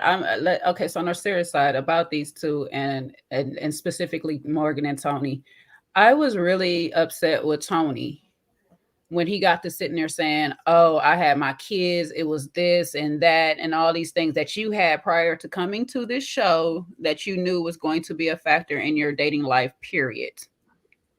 So to make that an excuse once you got off the show and somehow ghosted her afterwards or whatever, it's like, come on, be for real. You were still probably upset from the way she embarrassed you at the end of the show by not choosing you and saying all that extra stuff that she didn't need to say once again. And that was it. But to sit here and try to get up on this TV now and on this couch talking about, oh, I had my kids and I had this going on and I had that going on, but you still talk to her after the show for whatever period of time it was. So that was BS. You got what you wanted from her and then you moved on. Let's just be honest, because you've been honest about everything else thus far. And we've been commending you on it. Whether it was wrong or right, you've been honest about it. So just tell this lady straight up the truth. Me and you just not good for each other, and that's what it was. Or I got what I wanted, and that's it. You played me, I played you back. But all that extra rah-rah that got her flamed up, and now she cussing out the whole cast. Because Tony, here's the thing. We got to start with Morgan, where she went wrong. If you said you were picking yourself, you should have picked yourself and walked. And as soon as you moonwalked backwards, back into the chaos, that laid the foundation to where we're at today, right? If she would have just picked herself and never came back, she would have done the right thing, and then the toxicity would have been over. But as soon as she came back, she gave Tony the opportunity to lie and be the all gas or whatever he was doing. They got her so mad in the first place. And I think a lot of times people are always judging the person with the reaction, but you're not looking at the whole picture. It's both of them. Tony is not a victim. He's not a victim. At this point, Morgan is not a victim. There are two people who have signed up to participate in this chaos. The only victims on the stage were the people who had to be subjected to it, their castmates, and Tommy. At this point, like, neither one of them are victims. So no tears for Tony, Argentina. Like, come on now. Tony knows what he was doing. That's why he was sitting there with his hands folded, gaslighting her, talking about he had to pick his kids. He had kids. We had kids the whole time. Tony knows that he was messing with Natasha the majority of the season, allegedly, if not longer. That's why Natasha was in the back looking like, y'all were dating? Y'all were kicking it? What? So Tony's up to no good. And he probably ghosted Morgan like he ghosted Natasha. So he understands her reaction and he probably finds it entertaining and sexy. That's why he's sitting there like that, participating in it, because he thinks it's all funny, and that's why he ran after her. So no, you know what that really was right there. He wanted to know if he still had access to her, and by making her upset, and he knows that he can still get to her. That's all he wanted to know, because he could have contacted her right before, and he chose not to. So for me, I always look at the big picture. I'm not just looking at the person who has the loudest response. Oftentimes, I'm looking at the people who were sitting there quietly puppet mastering the situation. And Tony knows what he did or did not do. Like Jay said, he probably found it very attractive that she's still crying and carrying on and storming out. So they need to get it together, because it was funny, and I'm allowed to have a sense of humor. Some of y'all take life a little bit too seriously. Life is going to be long if you take it so seriously. But at the end of the day, I mean, they need to. It couldn't be my life. But I'm laughing at these comments right now because they talking about he played her and she played him and that's it. But then turn around and agree with you. But you said that she'd have doubled herself back and played herself. So I'm just like, which one is it? Like, because she played herself at the end. She played herself and he played her. It's but, a but she played herself first when she pussy popped backwards. Yeah. But she she's should have been never doing that. Yeah, you as soon as you did all that standing ovation, shout out to Jeezy. Every time she saw a red flag or heard of what happened, she still said, well, I'm going to give him a chance. You know, Lyndon told her in more words than others that there was two Tonys. There was a Tony in front of her and then a Tony with the gentleman. And she knew that. But she said, I'm still going to give him another chance. This is a very toxic attraction. And that's what she even said it. She said, we're a toxic attraction or relationship or whatever. It's that you're not getting along mentally, but physically you're tied. So they're addicted to something that keeps drawing them to one another.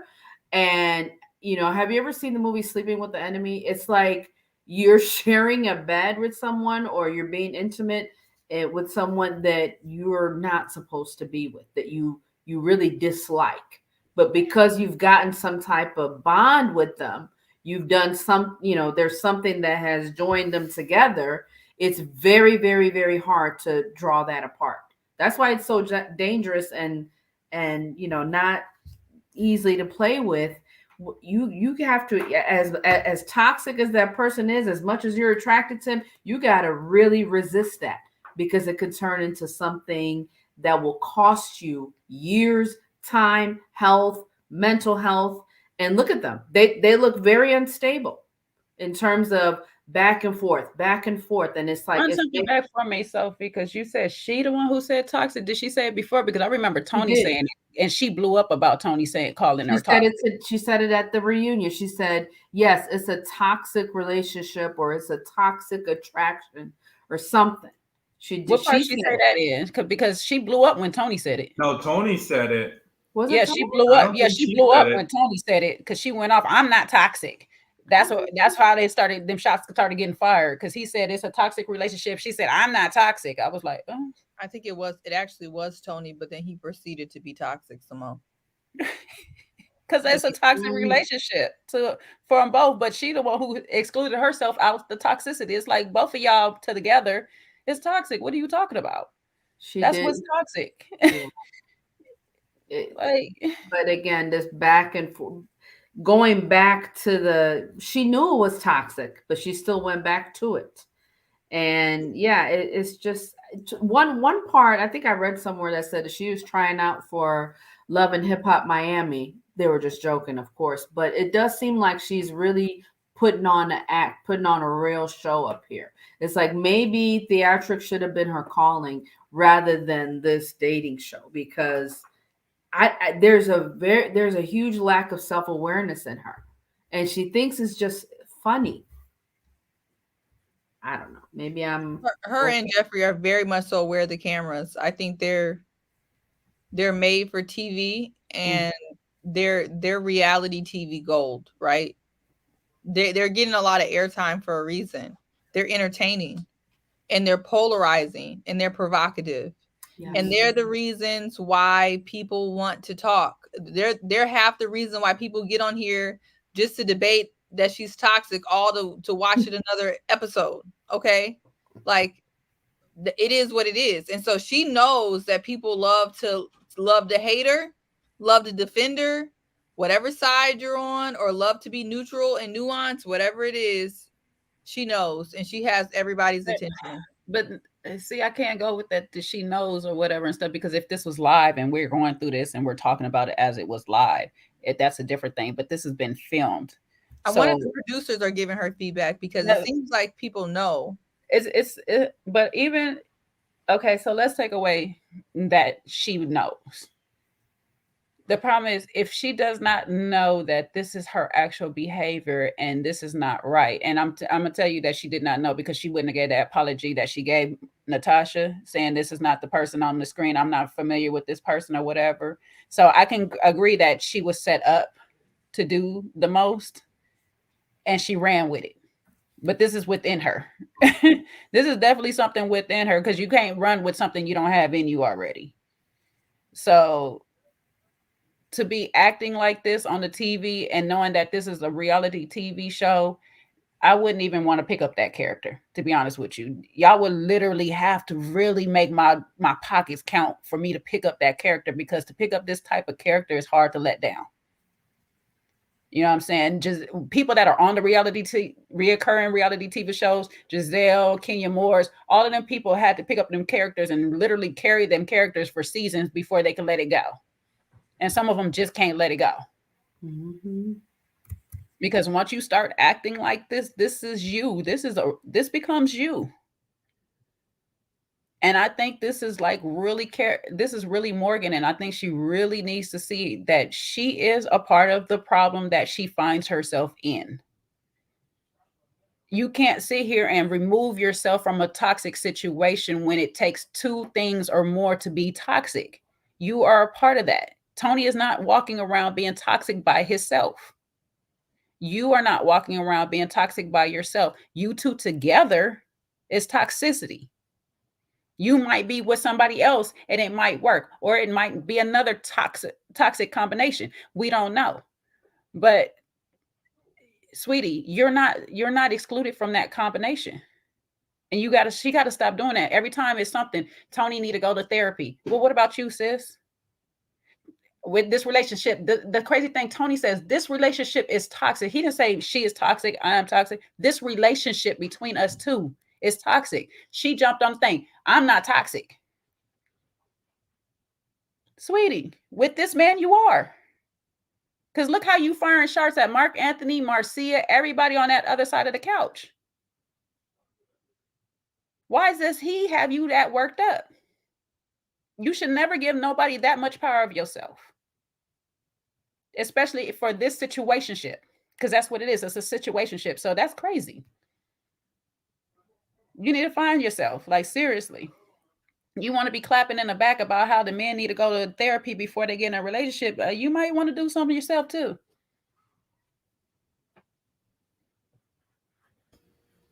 Mm-hmm. Remind me how did Mark Anthony catch that stray? What was she saying that he tried to contest? Oh, when she called him a monster. Oh, that's right. That's how it went. He said, this relationship is toxic. I'm not toxic. Blah, blah, blah. He a monster. What now? That was after she fired the warning shot, and she did tell him she was going to destroy him first if he didn't shut the hell up, and he kept talking. Mm-hmm. So when a woman said you got one more time and you take that next time, well, I was just about to choose your hands. Sean know about that. When a woman get that, how do I know about that? I know you know. How? Because you the one who gonna take that next time after she done told you got one more time. Is that what Mark Anthony said? Also, that's my man's. Yeah. Yeah. He was trying to defend his New York brother. Nah, man, son, that's my man's. He tried.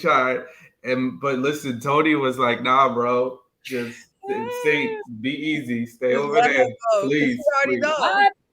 I'm low-key still curious on what she got to destroy this man. Like, what do you know about Tony? You know what? Let me leave that alone. And then Marcia caught the straight too. She was like, you sitting over there. Yeah. What else is she supposed to do? Marcia was like, what?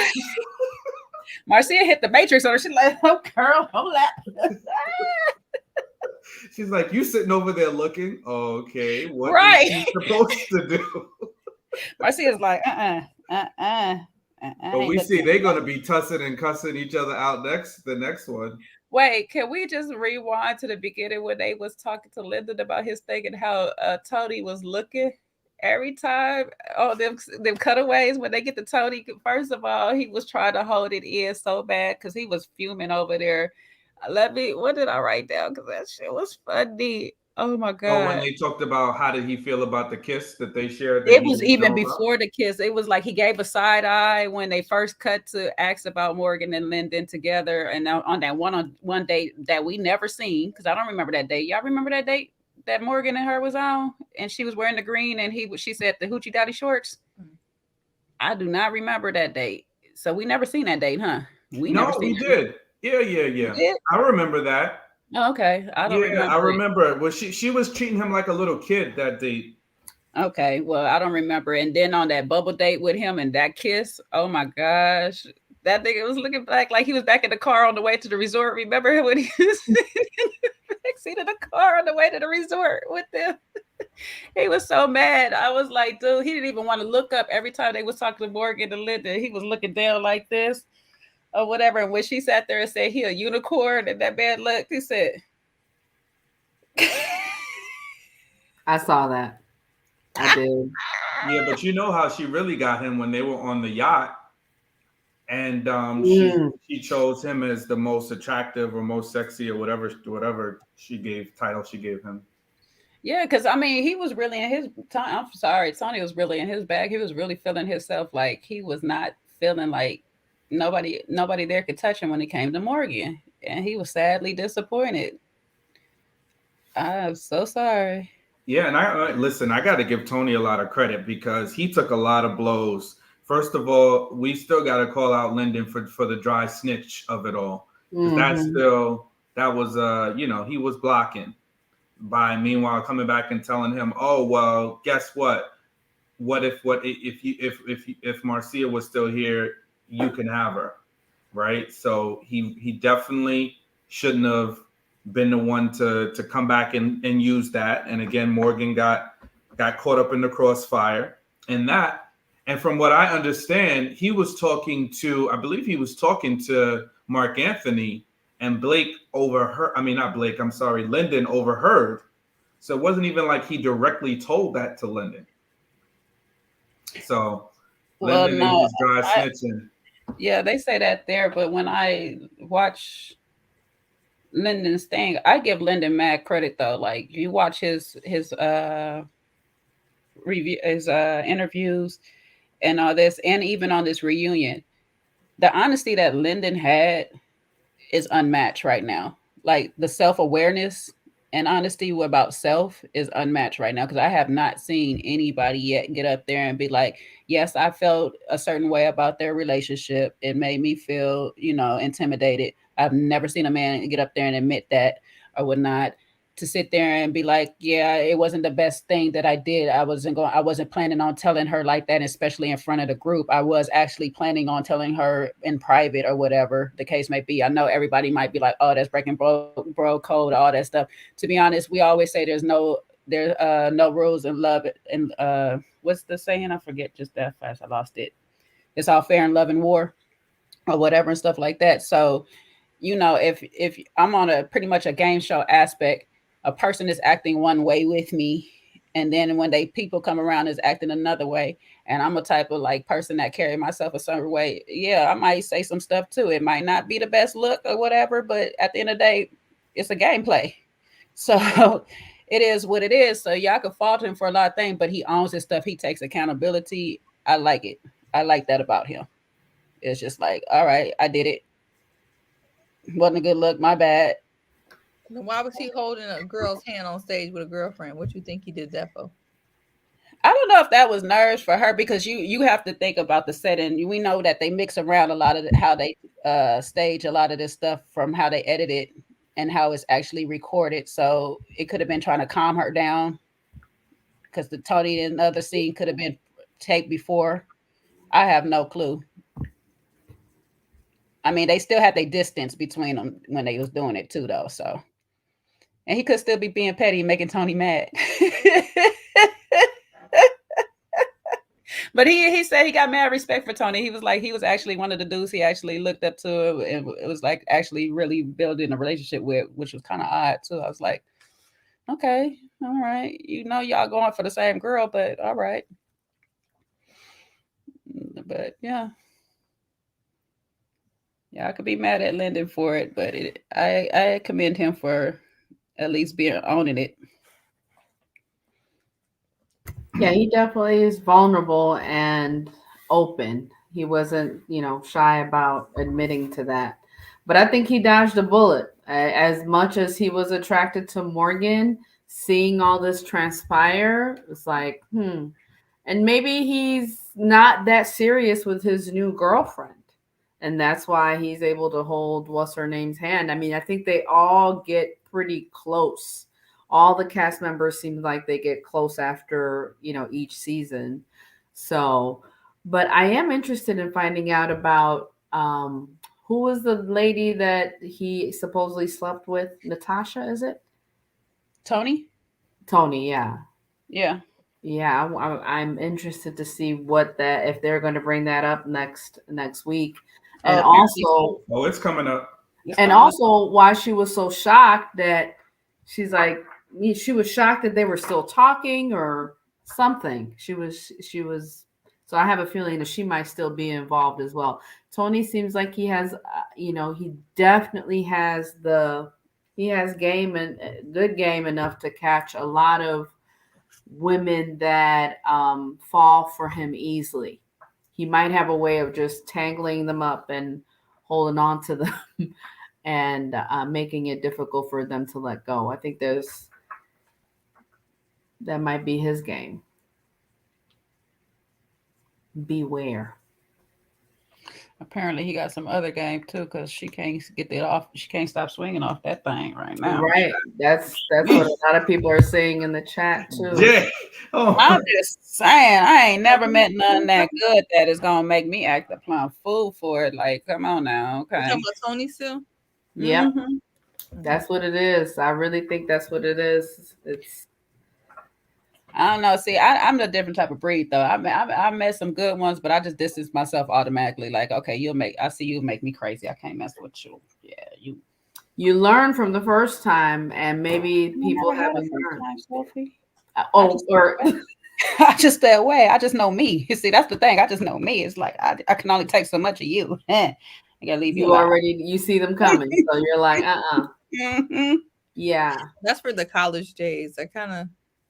But some people, they don't remember. She said she's never been in love before. Right. Supposedly, some people really don't mature. Like, right. I feel like Tony has this persona that he wants to mature, but he's led this player lifestyle for so long that it's hard for him to let go of that. Because in the beginning, he talked a big game about, he wants this and that. But yet your old ways, you have to have a season of letting them go first before you get on the show, before you start to pursue a new way of, a new type of woman instead of like the ones that you were used to. I wonder whatever happened with Tony and Jeffrey, because she was talking biblical husbands. He was talking about scriptures and Bible studies and praying. I think because Tony and Morgan is cool and Jeffrey and Morgan is like BFFs, it was just like a mutual thing. Like, but she cussed him out too. Remember, Jeffrey was like, "Hey, you buy your business on the whole men do this every day." Oh yeah. Tony inserted himself where he. Clearly, there was a lot of baby daddies or children's fathers up there. So that's what I'm gonna say. You can't really say he inserted himself when she made it a general statement. Well, the baby daddy coalition had to stand up. You right. Yeah. So the Powerpuff Girls and the empowerment ladies gonna get together. The brothers gonna get together too.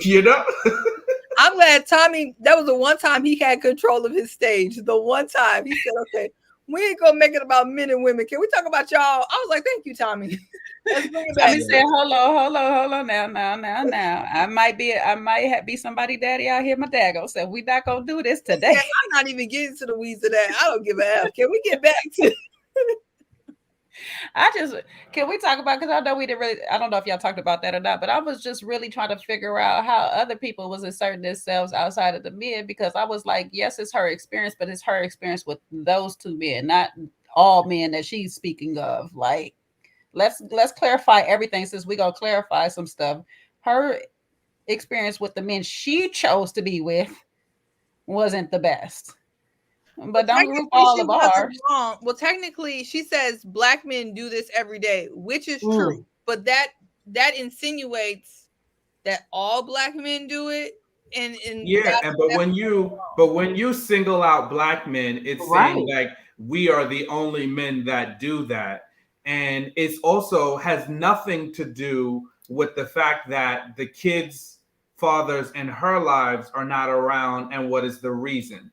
And you got two different sets of men. So you mean two different set of men that you have engaged yourself with and went so far as to not just, lay down with them, but you allowed yourself to have a child with them, and they are not in the children's lives. And you want to shirk it off by saying black men do that every day. Yeah, no, we're not gonna let that slide either. If somebody got up on this channel and said it, I don't have a kid to speak of that I know about.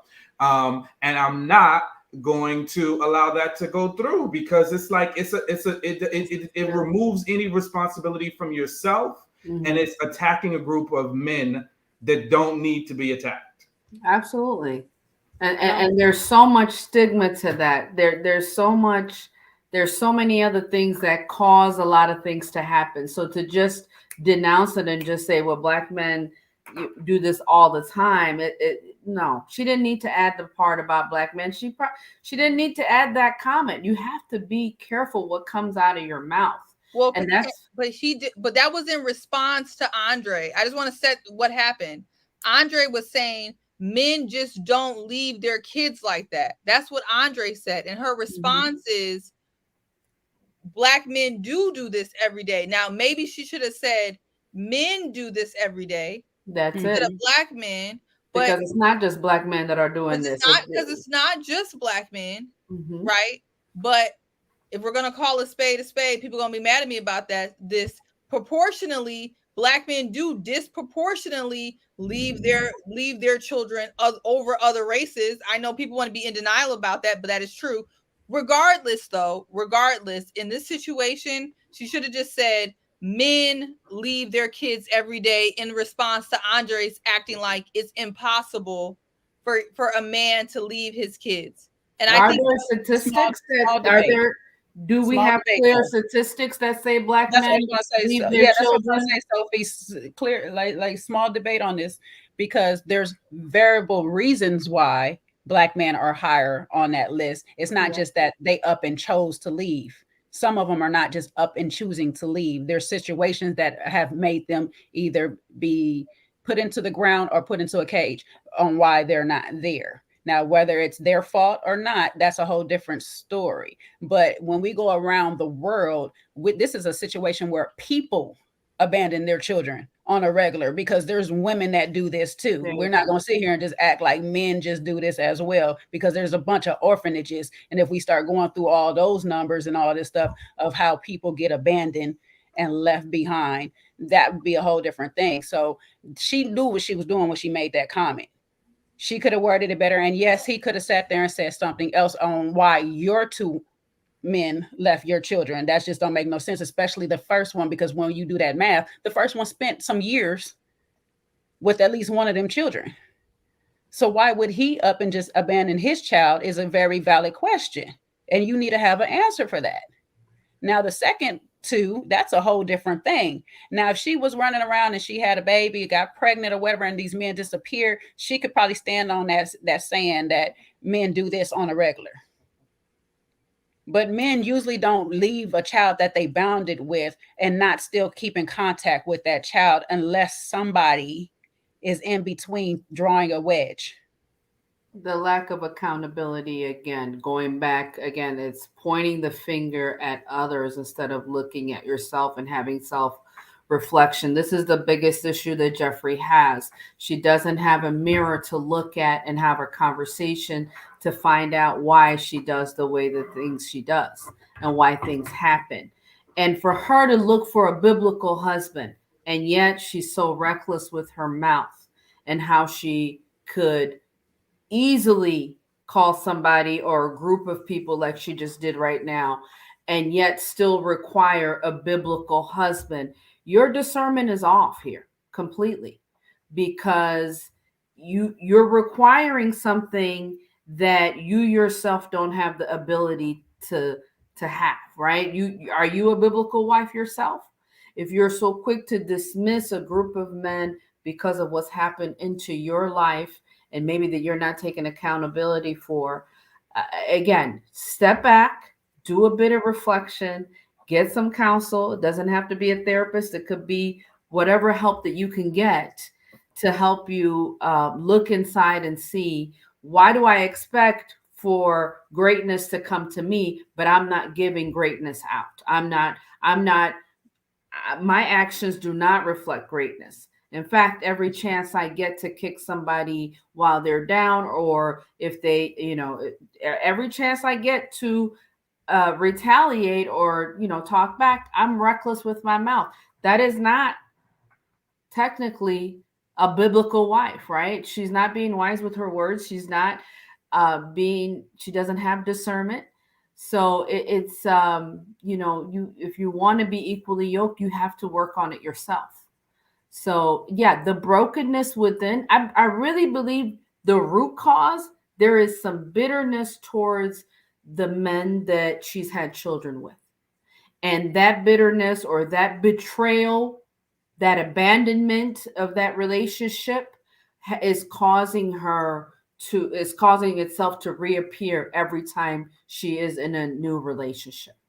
So until that gets fixed, I don't think she's able to move on. I think it's going to continuously show up. She was looking at Andre like that, like he was one of those men that she had children with almost. The way the energy that she was giving and the rolling of the eyes and the body language, it was giving, you're one of those you're one of those men that I've had children with that abandoned me or that betrayed me. And I'm sure there was some hurt that probably had nothing to do with her. And who knows? And she needs to heal from that. That is my personal opinion on this. Yeah, I don't disagree. I think Jeffrey needs to do all the things that you just said. But in response to Andre's surprise that we can make it a man, a woman, or anybody can make the decision to leave their kids, whatever race, color, or creed, people do that every day. And that is actually true. Whether she was being inflammatory, she was, right? But there's a lot of people on the reverse, to Jay's point, who would be like, oh, a mother left their kids. That's impossible. Women don't leave their kids. There are women who leave their kids unprovoked. There are men who leave their kids unprovoked. That's just a reality. And yes, Jeffrey needs to do all those things, but it's also quite possible those men just decided to leave. Yeah, no, I think what he was hitting on is the fact that there's more to the story. And, I know we talked about this a few weeks back, and Simone definitely did some research into some of those cases. And that's the problem. The problem is she's just throwing out a blanket statement as if the kids just up and walked, the fathers just up and walked out of their lives. But there's more to her story in terms of her moving out of state and the maneuvering that she's done. And some of the deceptive ways that we've actually got a little glimpse of into her own personality. So I think before you start making blanket statements, knowing that there's some stuff in your own wheelhouse that needs to be cleaned up, because that ain't her.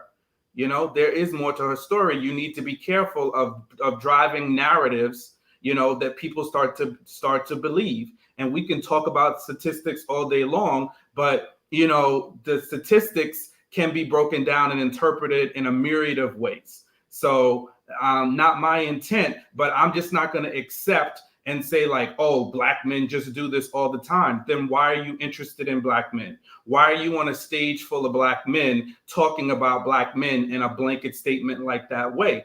There's some little venom in there with her for black men. So I don't like it. And just the same way, if as a man, I get up here and I make a blanket statement about black women, I'm going to be called out because you can't do it. So I'm not going to give her a pass because she responded to what Andre said. She's very smart, highly intelligent. She knows what she's saying. It is a massive deflection, and you need to own your ish. So if there were some problems with the fathers that were in her kids' lives, then say, well, the fathers in my kids' lives did choose to walk away, right? Or there's some other things that I would be willing to talk about, but I don't want to get into it now. But don't start deflecting and making blanket statements that are going to get people upset. And then got the sister girl contention backstage talking about that's her truth. I can't stand this her truth. No, it's not her truth. It is her way of avoiding Jeffrey. And we've seen that all along. And that's why she's landed in the situation that she's in, where she's out here calling Andre a biblical husband and talking about she's gifting children to men who, let her tell it, didn't want them. So yeah, no, I'm not gonna let that one go at all, and I'm not gonna glaze over it because she was wrong for doing it and wrong for making a bold statement like that, especially on Oprah Winfrey's network, like they all like to remind us that they're on. I don't know. I got opinions, but I don't want to go back and forth. I mean, I'm like halfway. Like I said, I'm not far from you or whatever and stuff. I just feel like in her case, the way she words things is just controversial. You know what I'm saying? Like you're saying that you're gifting children, but now all of a sudden these men are running from the gift that you gave them. You know, that's just crazy. I don't disagree that people and men especially leave their children on a regular for whatever reasons they leave them on the regular. I'm sorry that she had that experience with those men that she chose, but she has to take the responsibility that those are the men she chose. I can stand by her and say, I'm not about to chase down a man to look for his kids, but you also got to put your kids in position to be found if you want them to have a relationship with their father as well. So if you're doing things actively, you know what I'm saying? I'm not disagreeing. You can move away. You can move to a different state. You can do whatever you got to do to make yourself better. But if you are taking away privileges from them to have a relationship with their dad in spite of that person, that's a problem. And for me, I just feel like she don't have to tell us. That's her personal business on why those men are not in the children's life, because this is a show her children might eventually have to watch later on. But she could have had that one-on-one conversation when Andre asked, and she could have told him, and she could have easily just said right there on that platform, we had this conversation before. I told you what I said. If you don't believe me, that's it. You don't have to believe me, sir, but that's my truth. And she could have went on with the storyline of he just wanted her out, and it still would have worked. And we actually would have been looking at it like, yes, he wanted her out. But the fact that he is struggling to find an answer from you, that's kind of weird. That part right there is kind of weird. Like, why don't you just give him an actual answer of why they're not there? You don't have to tell us that I'm not going to be crying in the corner, searching for a man to come take care of his children. Andre, I told you, they're not there because we had this type of relationship and they're not good for him. This person left me when I was pregnant. What more do you want me to tell you? It could have been that simple. But this whole mystery about why they not around and all this stuff is just like the craziest to me. Really. It shouldn't be that difficult. And then to go all through the loops of black men do this every day and that's that and the third. Yes, they do. But let's look at the reason why you're choosing these black men that do this. How did you end up in this situation? For the third time. The first one didn't leave. You had two by him. So that's kind of hard to just sit there and say he up and left for this situation. You had two, and years apart. They're not even stair steps. So that to me is odd. The second one, I can actually see like, okay, he wasn't ready. Whatever happened, he didn't want no children, whatever the case may be. I can get that. But the first baby daddy, you got two by. And for him to really leave the oldest child and not have contact in a world where we have cell phones, where you could easily have your kid have a cell phone, they can have direct communication to that parent without you being involved, is crazy to me. unless they was doing DV on your child or some other thing that's unthinkable to your child, there is no reason why there shouldn't be a line of communication between that parent and that child. That's all I'm saying. Yeah, I think the problem here is that she is not the best spokesperson for this situation because she has all these issues and she's not being very transparent and there's just a lot of holes, you know. So I think if maybe some of the stuff she was saying is coming from a different person who's kind of acted differently, maybe people would take it differently. But I mean, the truth is the truth, and there is a lot of holes. I mean, that's not debatable there. And I would hope that, especially the one that she spent so much time with, the man she spent over a decade or so with, that she has 2 kids, who was invested in her at one point, and I'm assuming those kids will want to have some type of contact with those kids, but we just don't know, and she hasn't given us that information, so I don't really know, and I don't even want to opine on it anymore. I just know for her sake, you know, you gotta do. This is not excusing their behavior, right? Because I try to separate it. But for her sake, you got to do some reflection to figure out how you got in that situation, just for your own life, and that's really all. That's all you can really say. And I know somebody gonna stumble here at this hour right now, even if you're watching the playback and forgot that we done gave Andre all the smoke in the beginning. So just rewind and you can get all the Andre smoke back, because Andre got unfiltered smoke with no Jeffrey attached to it in the very beginning. So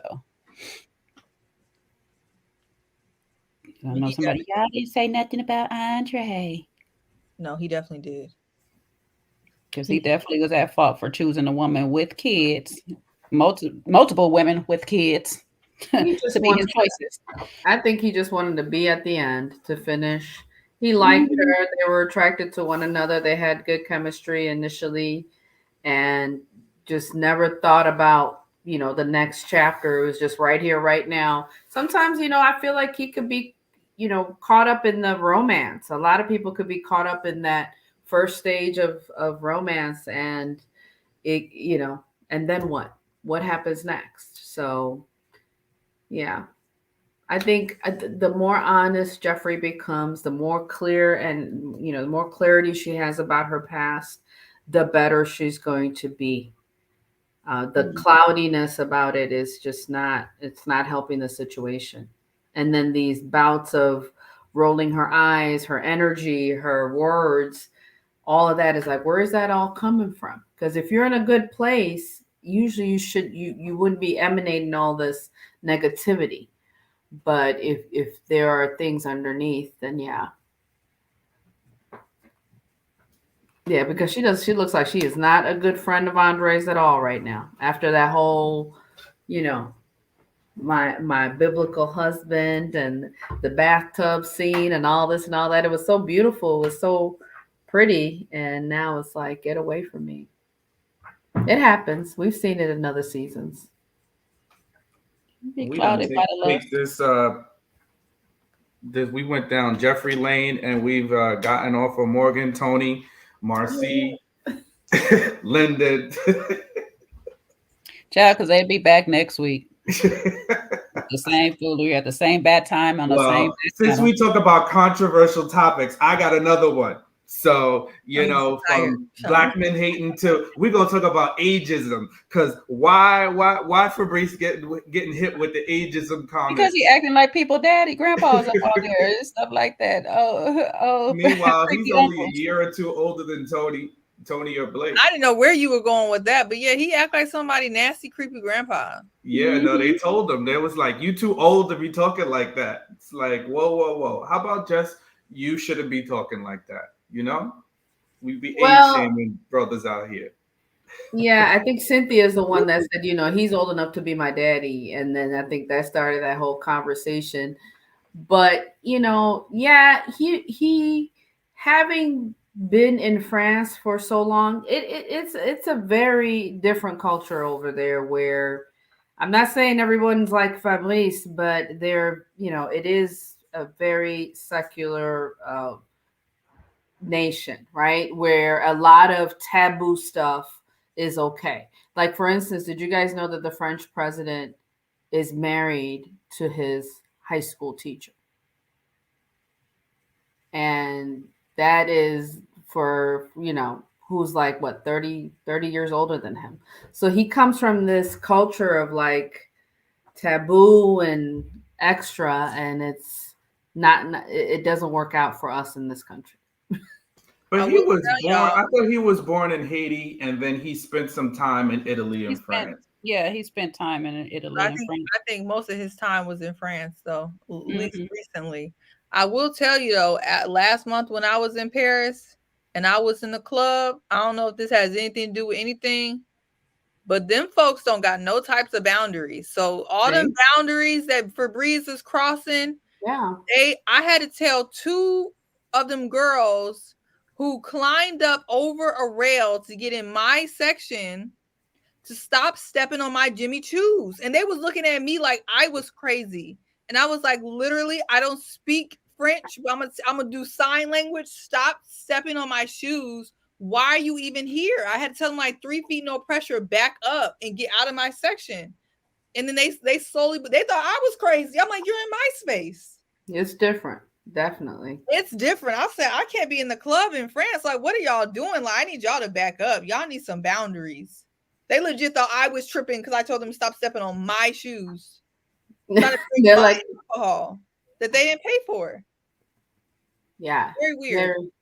Why are people saying he's 63? I think JR started something on the comments. He is not 63. Well, that's not what he said on the show. On the thing. It's not. You know what? I can't even take them for fact on the show because they sure enough said that Phil was 52, and we know Phil. So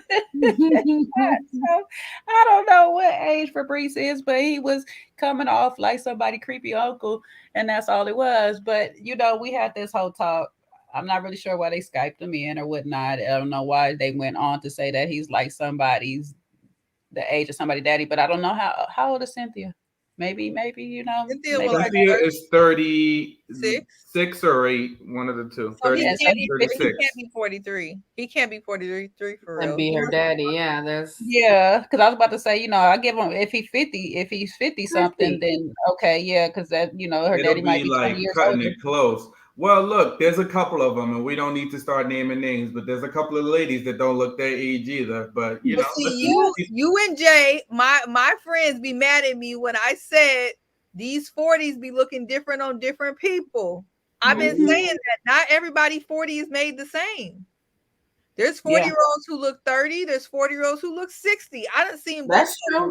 It's true. And some people just the age don't, and listen, all black don't crack, like it's just listen, everybody be looking how they looking, the age be what it is. So he just might be an older looking 43 or 44 by the time now, I don't know. But then you got Tony, because I think Tony is 44. As well, and so is Blake. Young. Tony looks pretty good. Yeah, Tony is Tony and Blake. And what's his name? Remember what's his name from the last Mr. Sampson? I think Sampson looked fantastic. 50 yet? He might be either 50 or like no. Yeah, Sampson was up there. Sampson is like 49. At the time 50, he was 47 or 48 when the show was Mr. Sampson looked like 15 years younger than what he was. I started calling him Mr. Sampson when I knew his age. I was like, I gotta respect him. But he is a lot. Shut up, Sean. I'm gonna be respectful, but no, he looked great. He looks in his like mid-30s. Sampson does, in my opinion. He looks great. What about Zoe? How old is Zoe? Zoe angry, so that anger is gonna age you. You walk. That's what I was gonna say though. That's what I was gonna say, Seaway. It depends on the lifestyle, and Fabrice might have just been partying up while he was in France and all that stuff. And let's be on the way honest. If we're doing a lot of extracurricular activities, we're not getting much sleep, we're not doing a lot of water, all this stuff like that, it's gonna age on us differently compared to people that is like a lot of things. A lot of times when you're very anal and you don't have a sense of humor, you tend to age a lot better, like worse than other people that laugh more. Tell And somebody that spoke in the chat, Jay. They're They're taking, shutting up in the chat. we're taking life too seriously. Y'all gonna have I'm to learn to trying to tell laugh. them. I'm trying to tell them they Just better because get We're gonna some of get y'all in the after because it's not even the live comments that don't really get me. It'd be the after comments that's That be when the ones trying that's to when check the your people who salvation. got up this late that watch Kojo's channel catch the replay. That be the ones that be telling Sean he ain't going to heaven because he. That's it. They be sending me the HE double hockey sticks and dropping scriptures on me. How old was Joel? Somebody put Joel up there. Joel. Joel? I think he was in his Joel was up 40s. there. He was in his He 40s. was up there Joel too, looks though. his age though. I think he looked his age. He Uh-huh. was so nice for his age. He had a nice body. He works out though. He works Yeah. out and stuff. It's a difference. I've seen some 7-year-olds that work out and they don't look like they 70-year-olds. Like, Mhm. What and about I'm not my just crazy talking about the Christian black crush? race. Huh? Yeah, my crazy Christian crush, David, who getting married, I think, or just got. Oh, he's getting married. I think he's Oh, getting- he's I love engaged. Mr. David. That's my toxic trait. Drop it in the comments, whatever. Who is he getting married to? Oh my God, he flipped out. Probably a choir director. So probably a really cute choir director, probably. She looked like a little bit like Stacy B. Mm-hmm. You do? She's pretty. Yeah, She's pretty. She's petite like that, kind of similar, aesthetic. Not exactly, but if I had to compare her to someone, it would be her. D, like, what are you going through, Christian? I hope he I'm makes always the right choice. Yeah, I'm just saying, I mean, it was a funny little dig, but yeah. Cynthia had him on that one. That is my daddy. Yep, they age shamed him right off his little virtual appearance that he made. I think it's mostly his personality, honestly. I think I just want all those people that was on what's her name? Liz. All them Liz people y'all better come defend Fabrice. Y'all better come defend y'all Fabrice. Oh, they're not coming. Did DeMario say he asked him something? Is it DeMario? That Fabrice asked him if he was effing anybody. He's like, who are you having sex with? Child, he came on the show, just said, I want to see who these people hook it up with. I was like, Fabrice, calm down, child. He was a mole. Fabrice trying to get him a show. Yeah. D wants to know who our celebrity crush is, and I finally have one. I haven't had one in like a decade. Ooh. Y'all can go first. Yeah, Well, I know since you mine. throw the question, then you could go ahead and tell us because I need time to think. I need to think. I want to see if the chat can actually guess mine's right. I know y'all not they gonna guess the wrong one because I be mentioning one all the time, but they gonna guess the wrong one. I finally have one. I haven't had one in years. Who's your crush? Idris Elba was for a long time, but he's That's now you? happily married. Well, I don't know. Oh, you don't want him now? He married? Not really. Mm. Well, go ahead, C-Way. Tell us. You teasing it. I don't know if many people in Kojo's audience watch basketball like I do, but yeah, my crush is DeMar DeRozan on the Bulls. I love that's why you watching them so much. Okay. Mm-hmm. He's so adorable. Actually, adorable is not even the word for him. Oh no, mine's is not Idris, baby. He got a nice accent. I do like it. I'm a sucker for accent, but it's not Idris. Not Jonathan hitting the white. Jonathan Majors. Absolutely. Chris Yes, Brown, back in the Idris day. is a crush. He would be a new one, but he is not my ultimate crush. Is that Blair Underwood and Christian Bale? That was for C-Way. That's a shot clock right there. What is that? That was they want you to pull up a picture of DeMar. Can you Google him? I don't have screen share. Oh Lord, I'll mess Koopy around in the whole broadcast. I can't do Koopy it. is definitely something. Tamara, can you log off for me, please? I need you to log off. D said Allen Iverson used to be. Not his skin got better. What is wrong with y'all? Alan Payne used to be. He used to be it. But okay. So my ultimate crush now and then is Andre 3000. Okay, with the gray hair, that man. So you, he's so your vibe. Yes, he is all my vibe, baby. I like smiles though. I like big mouths. So I was attracted to people with big mouths like Mekhi Phifer, Busta Rhymes, all this. Like it's something about the smiles. I like smiles.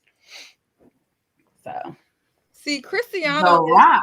he got them veneers that's covering his whole mouth, and I don't like that. who? But Cristiano Ronaldo, whatever. But he's cute though. But it's just I don't like the veneers. Is this him? Yeah, that's DeMar. That's not a good picture of him. But yeah, that's him. Shut up, D. Shut up, D. You get a shot. I like DeMar when he put them like 4 little braids on his head. He got like one braid. Who are your celebrity crush? Don't be trying to opt out this. So I got a couple. It's hard to now. It's always difficult for me to narrow it down to just one because there's a couple in different genres or age ranges. So Chloe Bailey. Okay. Mm-hmm. That's one. That's your young Coco age. That's your Jones. Andre age range. No. She is Chloe Bailey is not age appropriate. She's like 24. That's what I said. That's your Andre age range because you know Andre like I'm young. Oh, Andre from the show. I thought you meant like equating to yours. Yeah. Oh, no. That's what I'm saying because both Coco Jones and Chloe Bailey are young, so they're like babies. So grown women, it's Yaya DaCosta. Yeah, it's Yaya DaCosta, and then sometimes like it's my toxic side. I can't get enough of Kenya Moore, and that's when I want to jump up the age range and get an older cougar. Yeah, she's about 50. Yeah, she's in her 50s. Kenya's still a baddie though. She is. Kenya, there's something about her. Which version of Kenya you like though? You like Housewives Kenya, or you like Deliverance from Eva Kenya?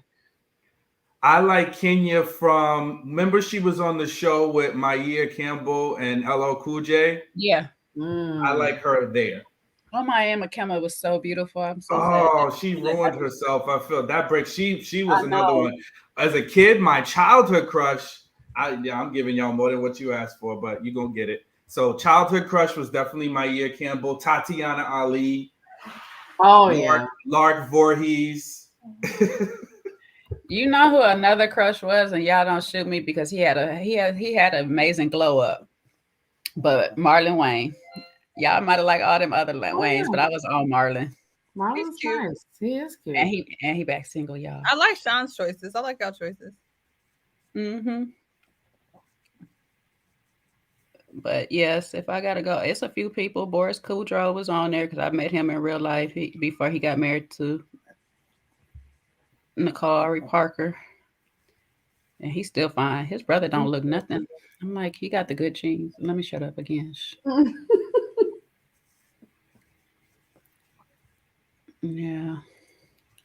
Yeah, it's some beautiful. My celebrity crushes. I can't be telling them all because I might meet them one day and I might act up and get married. So y'all just look out for that. Married at First Sight, Celebrity Edition with Jay.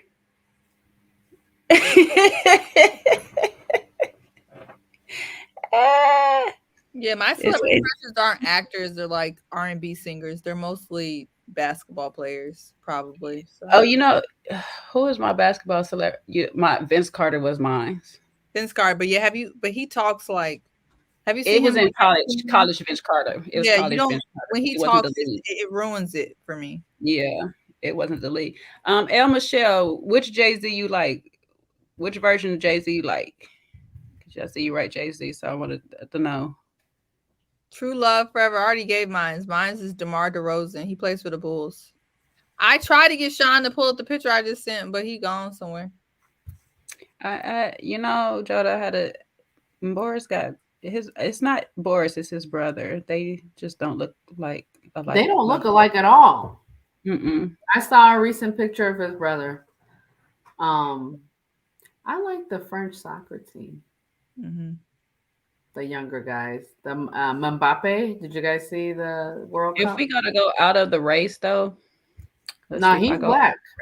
No, I'm saying if I'm going out the race, I'm just thinking if I go out the race, you know what? The man from Waterman. What's his name?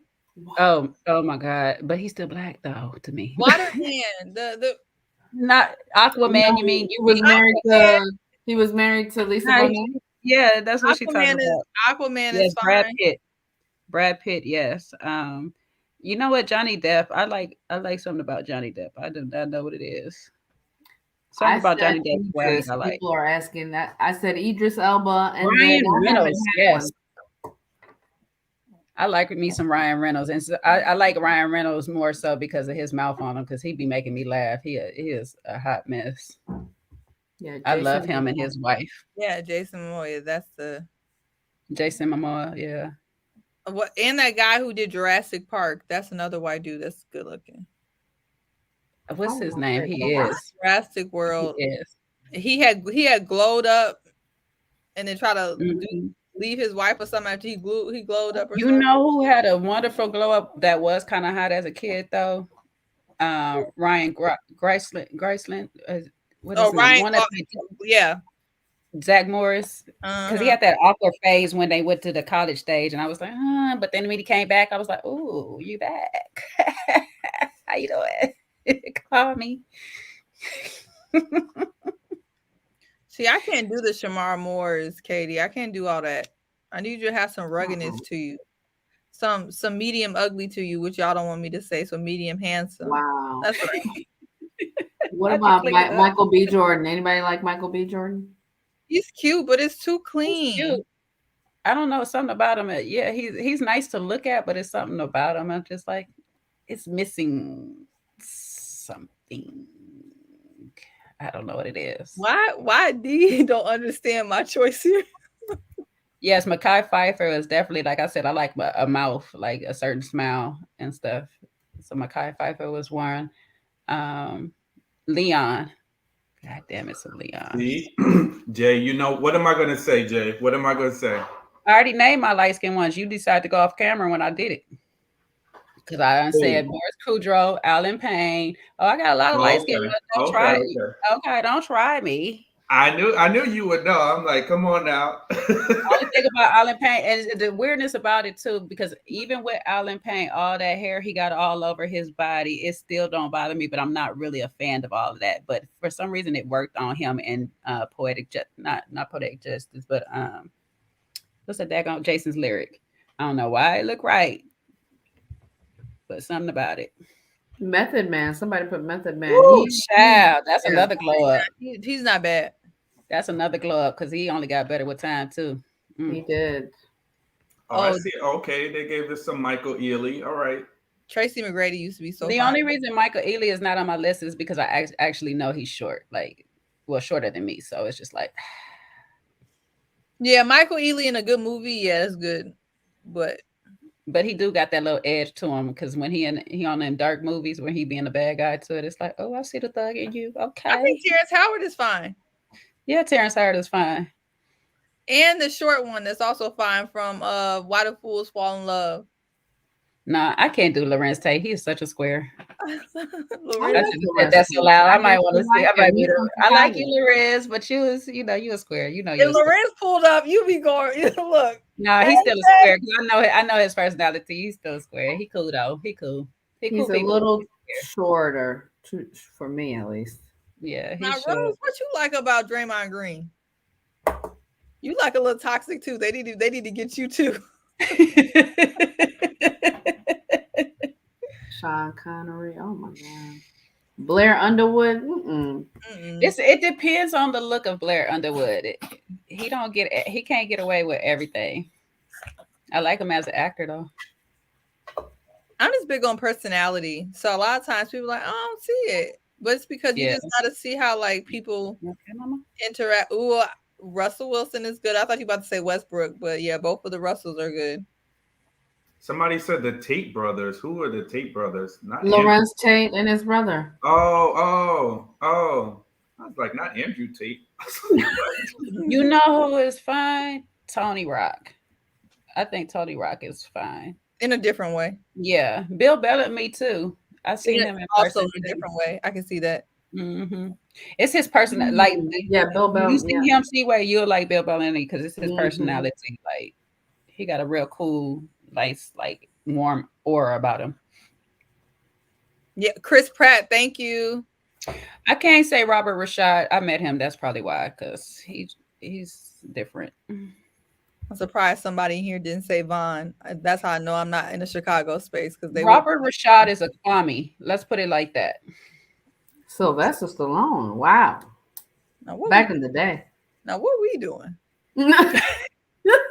Somebody said 2010. What is really going on? Somebody said 2010 Jay-Z, so that proves it. No, okay. Y'all can Yes, blow I her asked which year. I asked you which year for Jay-Z too, because I gotta know which look you into. Ghost and Tommy. Tommy is petite. I common. saw him when they were filming here in Chicago. He's a petite man. He's small. He's short. Shorter. Okay, now A lot of actors are. We need to close this off because now y'all saying anything. Anything, Tupac. Y'all are saying anything. They said Bill Cosby. Before or after the surgery. Oh my God. Bill Cosby, what? Somebody said Bill Cosby. What? Paul Walker, yeah. Paul Walker's a nice Maxwell. I don't know what he looks like. I like, wait, I'm gonna say Oliver Bloom, what is it, Orlando Bloom, but only like Orlando Bloom as a elf up in yeah, when he was in that movie. I thought about Orlando who be having the issue. Oh no, girl. No. That's what I thought you were saying. No, Orlando Bloom. From the Disney Channel? I like that from the Pirates of the Caribbean. I like him as the elf. Yeah, I like him as a, what is it, a pixie or elf? What were they all, Lord of the Rings? Yeah. That look on him was sexy. I was like, that was very nice. Mm-hmm. Babyface 20 years ago. Oh Lord, Sean, we need the benediction. Now I'm about to say we need the benediction of the next topic because Babyface 20 years somebody ago. said Abraham Lincoln and that. No, they didn't. We need to log off. Morgan, they said Morgan Freeman as well. Morgan Freeman has been the same age all his career. Well, he Morgan Freeman likes young women. Definitely. Yes, he does. Oh my God. Didn't he marry? Allegedly, I'll be quiet. He was with somebody's 20-year-old, supposedly. I think a girl that he adopted or something, or maybe that was. Oh gosh. Yeah. There's a lot of that. Do we do questions for Ready to Love? Let me think. Are you giving out money? Culture will be. Oh, somebody put Sean. Oh, now look at that. Which Sean Paul are you talking about? You talking about the reggae Sean Paul or the Sean Paul from ATL? The reggae. It's got to be the reggae one. For real, Cicely Tyson was the same age all her career too. They said Morgan Freeman dated his stepdaughter. Is that what it was? Granddaughter. His stepdaughter. So y'all trying to say he did a what's that man name? Woody Allen? Woody Allen, yep. Eddie Murphy is a good-looking man. Chris Brown. I would tell y'all another one of my outside of my race ones, but y'all gonna judge me, so I'm gonna keep it to myself. But it's something about his personality when he be acting. I just love it. I just love it. Come on, Jay, just spill it. I might tell y'all in the after part in the back, I don't want to be defending my man in these comments, my biblical acting husband. Jay, what are you on right now? Touch. Danny Glover. Oh Lord. I thought you at least say Donald, but not Danny. Y'all having a field day. Y'all cannot. I gotta get to bed. It's late here. Okay, guys. Well, listen. Somebody else will have to do the benediction today because it is not me. I don't have no benediction. No, I'm just gonna say that I had a really good time about this reunion, and next week then we'll just go into some more with my BFF Morgan, because it was really unfair the way that Tony was treating her. Okay, and I don't like the way Andre was acting. This reunion made my country accent come back out, and I wasn't really here for it. Okay. But other than that, the rest of the people, I'm not going to even mention Blake right now because Blake is just blah. you know, I'm Batman.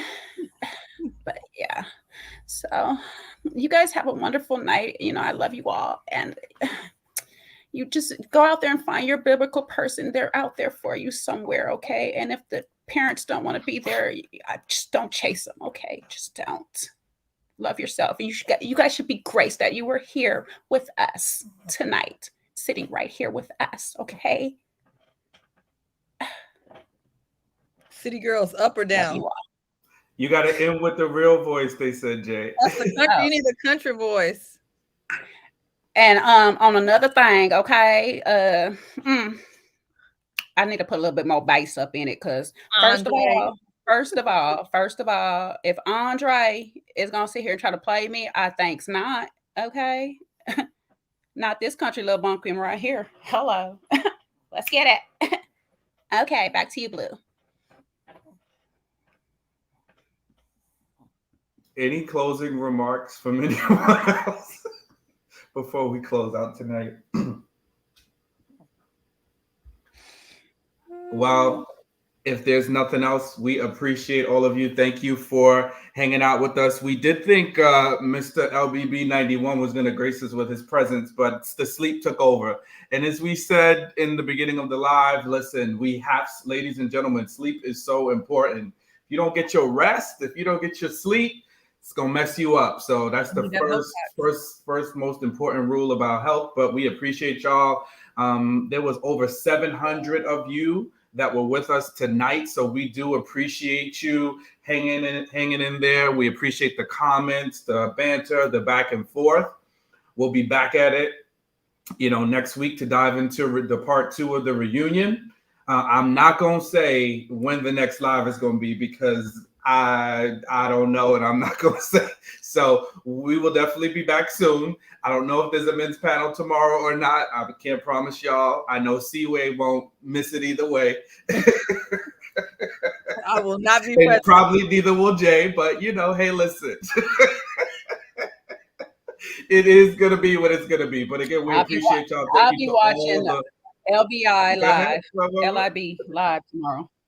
I'll be watching LIB live tomorrow, so y'all can do y'all thing. That's right. That's right. The Love is Blind reunion is tomorrow, 8 p.m. I definitely will be watching that, even though we ain't gonna get no updates.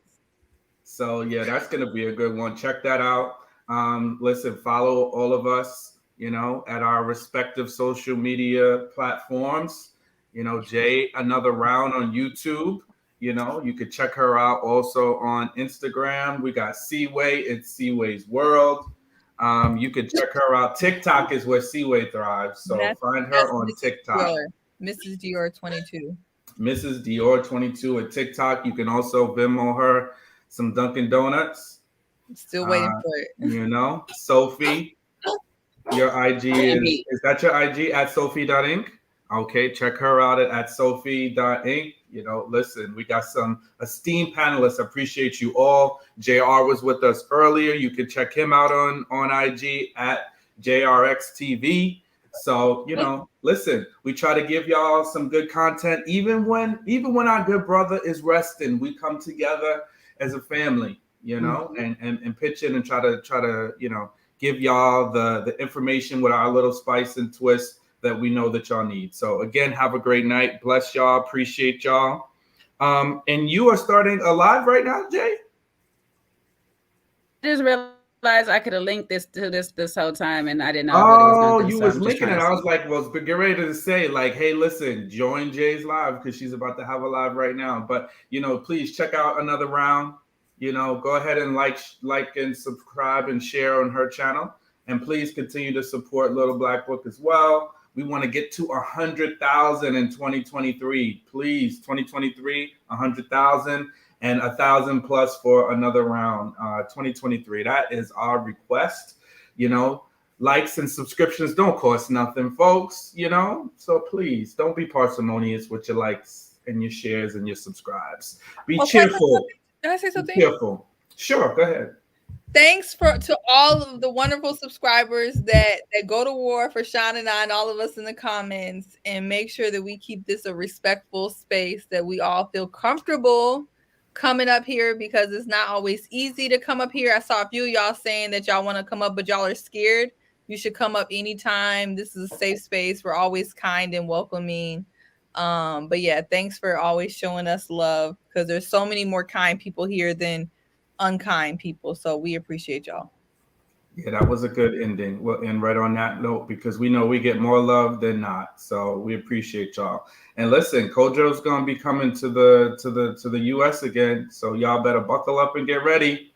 You know, DC, gonna be in DC probably late July, early August, and then working through the other states. So get ready, folks. You know, LBB is back on our shores.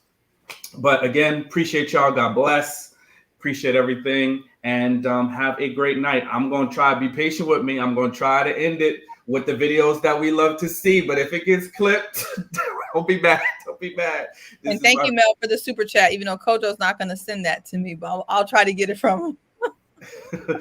You can, please do. You know how Kojo is about his money. I ain't going to get that money. Okay. Good luck on that. That money is going to the next questions. Questionnaire. That's going to the next question bin. There you go.